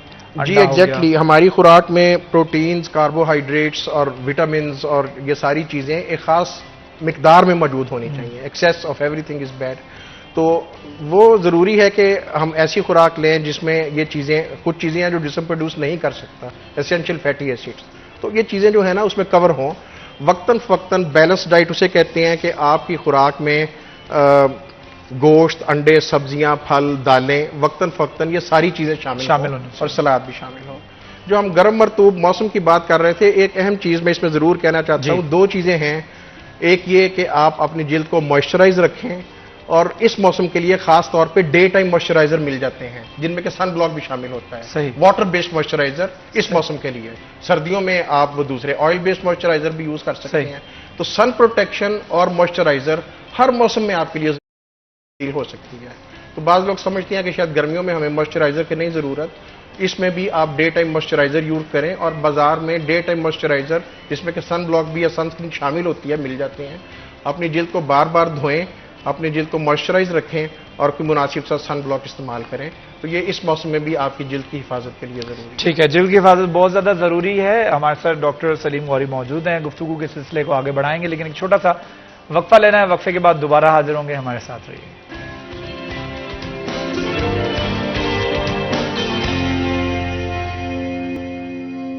Once again welcome to City at 10। आपका होस्ट शराज बट आपको एक दफ़ा फिर वेलकम कहता है। डॉक्टर सलीम गौरी हमारे साथ मौजूद हैं।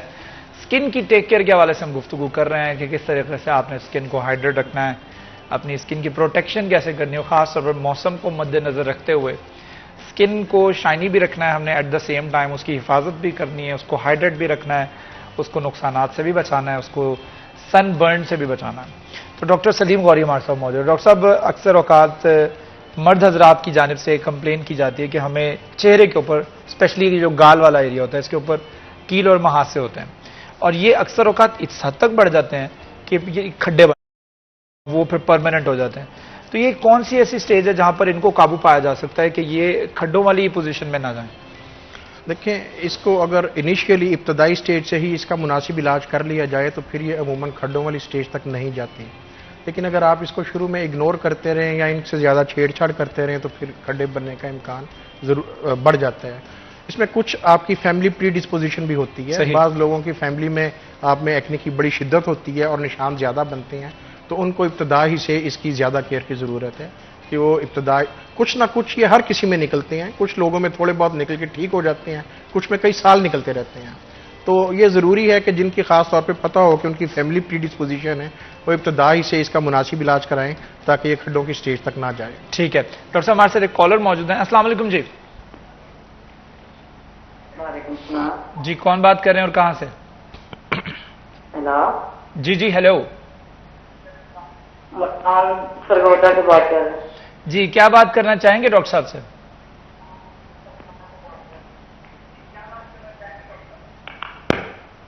हेलो, कॉल ड्रॉप हो गई है आई गेस। आप दोबारा कॉल कर लीजिएगा। डॉक्टर सलीम गौरी हमारे साथ मौजूद हैं जो कि बात कर रहे थे कील और महासे जो है उनके ऊपर किस तरह से काबू पाया जा सकता है। ये कील और महासे जो है वो आगे चल करके जो है वो स्किन के ऊपर खड्डे बन जाते हैं और खास तौर पर मर्द हजरात इसके हवाले से बहुत कंप्लेन करते हैं कि एट द एज ऑफ 30 यानी 30 साल की उम्र में ही कील महासे जो है इस हद तक बढ़ जाते हैं कि लोगों को ये समझ नहीं आती कि उनके ऊपर काबू किस तरीके से पाया जा सकता है। अक्सर औकात हमने देखा है कि लोग अपनी स्किन को पकड़ के ऐसे उसको प्रेस करते हैं, उसके अंदर से वो ब्लैक हेड निकलता है। तो ये करना मुनासिब है? मैं भी वैसे करता रहूँ, इस जो माथे के ऊपर अक्सर औकात लोगों के कील निकलते हैं, ये निकालने चाहिए? इसके लिए कुछ ट्रीटमेंट होता है? अगर आप इसको मुनासिब इसको निकालने के लिए सिंपल एक कॉमेडोन एक्सट्रैक्टर कॉस्मेटिक्स की दुकानों पे मिल जाता है। सिंपल सी रॉड सी होती है, उसमें ऊपर एक चिपटा हिस्सा और उसमें सुराख बना होता है, अब रख के दबाएं। अगर मुनासिब तरीके से आपको मालूम है किस तरह निकालना है और आप निकाल लेते हैं तो कोई ऐसी हर्ज नहीं। लेकिन अगर आपको नहीं मालूम कैसे निकालना है और आप इसको छेड़ते हैं तो फिर वो खड्डों का बायस। अच्छा डॉक्टर साहब, मैंने देखा अक्सर लोग नाक के ऊपर वो ब्लैक हेड निकालने के लिए वो टेप लगाते हैं और वो अक्सर लगाई होती है, तो मुझे लगता है कि वो लगाने से ब्लैक हेड ज्यादा बढ़ जाते हैं। Is it true? वो मुस्तकिल लगाने की जरूरत नहीं होती। वो टेप भी एक तरह की कॉमेडोन एक्सट्रैक्टर होती है, लेकिन उसका तरीका ये होता है कि आप लगाएं और उसको पुल कर लें तो वो कॉमेडोन्स को निकाल देती है। मुस्तकिल लगा के रखने का कोई फायदा नहीं होता उसका फायदा वो नुकसान का बायस, बल्कि नुकसान का बायस बन सकता है। वो अक्सर औकात लोग, मैंने भी देखा है कि वो अपने हमाम के पास जाते हैं, अपने बार्बर के पास जाते हैं और उनकी आदत में शामिल होता है कि जब वो बार्बर के पास जाते हैं वो बार्बर ने उनके वो कील वगैरह भी निकालने होते हैं और ऐसे लोगों को मैंने ज्यादा देखा है कि उनके ब्लैकेट्स ज्यादा होते हैं as compare to the person जो कभी भी बार्बर के पास ऐसे काम नहीं करवाते। उनके कील भी ज्यादा होते हैं, उनके वहां से भी ज्यादा होते हैं, तो वो एडिक्टेड हो जाते हैं इन चीज़ों के, जिसकी वजह से मेरे ख्याल में उनकी स्किन जो है वो इस तरह से होती है। और डॉक्टर साहब, एक फंगल जो स्किन की होती है इसको भी एड्रेस कर दीजिएगा। लोगों का बड़ा सवाल होता है कि स्किन को जो फंगस लग जाती है वो क्या होता है, फंगल इन्फेक्शन क्या होता है और ये किस वजूहात की बिना पर होता है? फंगस आम जुबान में अगर मैं समझाऊं तो आपने देखा होगा कि फलों को फफूंदी लग जाती है। वाइट फंगस फफूंदी को कहते हैं। सही। इसके लिए और भी कई लफ्ज इस्तेमाल होते हैं, काई भी कहते हैं, ये भी कहते हैं उल्ली लग गई। ठीक ठीक। ये सारी टर्म्स फंगस के लिए हमारी आम जुबान में इस्तेमाल होती हैं। फंगस की कई किस्में हैं जो जिल्द को, बालों को और नाखूनों को मुतासिर कर सकती हैं। उनकी किस्म के मुताबिक उनका इलाज बहुत, और जो आजकल हॉट एंड ह्यूमिड वेदर है इसमें फंगल इन्फेक्शन बढ़ जाती हैं। जिस तरह बैक्टीरियल इन्फेक्शन बढ़ जाती हैं, फंगल इन्फेक्शन भी बढ़ जाती हैं। अहम चीज़ ये है कि अगर कोई ऐसी कुछ फंगल इन्फेक्शन बिल्कुल सुपरफिशियल होती हैं और लगाने वाली दवाइयों से ठीक हो जाती हैं, लेकिन बाकी फंगल इन्फेक्शन के लिए दवाई खानी पड़ती है। और अहम बात यह है कि इसका इलाज लंबा अरसा करना पड़ता है। कोई भी फंगल इन्फेक्शन जिल्द के ऊपर 4 से 6 हफ्ते से पहले ठीक नहीं होती। अगर आप ट्रीटमेंट ले रहे हैं और ग्लैब्रस स्किन या स्मूथ स्किन है जिस पे फंगल इन्फेक्शन है तो कम से कम आप 1.5 महीने का इलाज जहन में रखें। अगर आपके बालों पे, सर में फंगल इन्फेक्शन है तो आप कम से कम 2 से 3 महीने जहन में रखें। अगर आपके नाखून इन्वॉल्व हैं, हाथों के नाखून हैं तो कम से कम 3 महीने, पाँव के नाखून हैं तो कम से कम 6 महीने। तो अहम बात यह है कि लोग जब फंगल इन्फेक्शन का इलाज करते हैं, एक तो दवाई प्रॉपर डोज में नहीं लेते जो उनको एडवाइस की जाती है, उससे कम लेते हैं, और फिर मुनासिब ड्यूरेशन के लिए नहीं लेते, जिसके नतीजे में अब फंगल इन्फेक्शन में भी बहुत रेजिस्टेंस देखने में आ रही है। जो अवेलेबल इलाज हैं अब वो असर नहीं कर रहे हैं। अब एक की बजाय 2-2 दवाइयां कंबाइन करके देनी पड़ रही हैं मरीज के इलाज के लिए। तो उसकी अहम वजह यही होती है कि जो भी इलाज है वो मुनासिब डोज में और रिकमेंडेड ड्यूरेशन के लिए लिया जाए। ताकि फंगस में रेजिस्टेंस भी पैदा ना हो और ये सही तरीके से उसका इलाज किया जा सके। ठीक है, ये बहुत ज़्यादा ज़रूरी है कि फंगल इन्फेक्शन जो है उसको किस तरीके से क्योर किया जाए, क्योंकि मरीजों के अंदर पेशेंस नहीं होता। मैंने देखा है कि वो अद्वियात लेना शुरू करते हैं और 2 से 3 दिन के अंदर रिजल्ट तलब करना शुरू कर देते हैं। डॉक्टर हजरात ने उनको प्रिस्क्राइब किया होता है कि ये अद्वियात आपने लेनी है, ये मेडिसिन लेनी है और 2 से 3 हफ्ते लगेंगे। 2-3 दिन की अद्वियात लेने के बाद डॉक्टर को फोन कर, डॉक्टर साहब फर्क नहीं पड़ा। तो ऐसा नहीं होता, आपको you have to have patience. किसी भी बीमारी से लड़ने के लिए सबसे ज्यादा आपके अंदर सब्र होना जरूरी है, आपके अंदर पेशेंस होना जरूरी है, तो उसके बाद ही आप उस बीमारी के ऊपर काबू पा सकते हैं। ये मेडिकेशन और ये सारी चीजें इट कम्स आफ्टर दैट। सबसे पहले आपको सेल्फ कॉन्फिडेंस होना चाहिए कि मैं इस बीमारी के ऊपर काबू पा लूंगा। आपकी विल होनी चाहिए, will power is the main thing. और उसके बाद आपके पेशेंस, आपके अंदर सब्र, एतमाद होना चाहिए कि मैं इस बीमारी के ऊपर काबू पा लूंगा, this is nothing for me. और ये चीज जब होगी तो ऑटोमेटिकली आपकी 50% आप तो क्योर हो चुके हैं, 50% बाकी आपकी अद्वियात ने और डॉक्टर ने आपको गाइड करना है। और जो डॉक्टर आपको गाइड कर रहे हैं उनकी गाइडेंस के मुताबिक चलें। तो डॉक्टर साहब ये भी बता दीजिएगा कि अक्सर औकात जो मर्द हजरात हैं वो बाहर से शेव करवाते हैं, ये किस हद तक जो ये जरा जल्दी से इसको एड्रेस कर दीजिएगा, ये खुद शेव करने चाहिए? आइडियली तो बेहतर है कि आप अपनी शेविंग किट अलहदा रखें। खुद करते हैं या बाहर से भी करवाते हैं तो अपनी शेविंग किट लेके जाएं और अपना सामान इस्तेमाल करें। खास तौर पे जो हमारे पास स्किन के ऐसे मरीज आते हैं जिनके चेहरे पे मोके निकले होते हैं, ये वायरल इन्फेक्शन है, वॉट्स जिन्हें कहते हैं, मोके या मस्से कहते हैं। सही। और चेहरे पे मोके या मस्से होने की अहम वजह अमूमन कॉमन रेजर्स वगैरह जो हैं वो सबसे अहम है। तो जरूरी है कि आप चाहे बार्बर से करवाते हैं या खुद करते हैं, अपनी शेविंग किट अलहदा रखें। शेविंग किट अलहदा रखें, ये मर्द हजरात के लिए एक बहुत इंपॉर्टेंट मैसेज है। तो उम्मीद करता हूं कि आज के प्रोग्राम से आपने खास तौर पर डॉक्टर सलीम गौहरी से बहुत कुछ सीखा होगा। मैंने तो पर्सनली बहुत कुछ सीखा। और स्किन के हवाले से खास तौर पर बात करें तो उसकी स्किन को हाइड्रेट रखने के हवाले से बहुत जो टिप्स हैं वो मुझे मिली हैं और मैं उनके ऊपर अमल दरामद भी करूंगा और उम्मीद करता हूं कि आप भी उसके ऊपर अमल करेंगे और 2 से 4 लीटर जो पानी है वो रोजाना यौमिया बुनियादों पर पिएंगे, इनटेक करेंगे, ताकि आपकी स्किन जो है वो हाइड्रेट रहे और आप भी खुश रहें। तो इसके साथ से प्रोग्राम का वक्त खत्म हुआ चाहता है। मैं डॉक्टर सलीम गौहरी का बहुत शुक्रिया अदा करना चाहूंगा और आप लोगों से भी इजाजत चाहूंगा। अपने होस्ट शिराज भट्ट को इजाजत दीजिए। अपना ढेर सारा ख्याल रखिए। अल्लाह हाफ़िज़।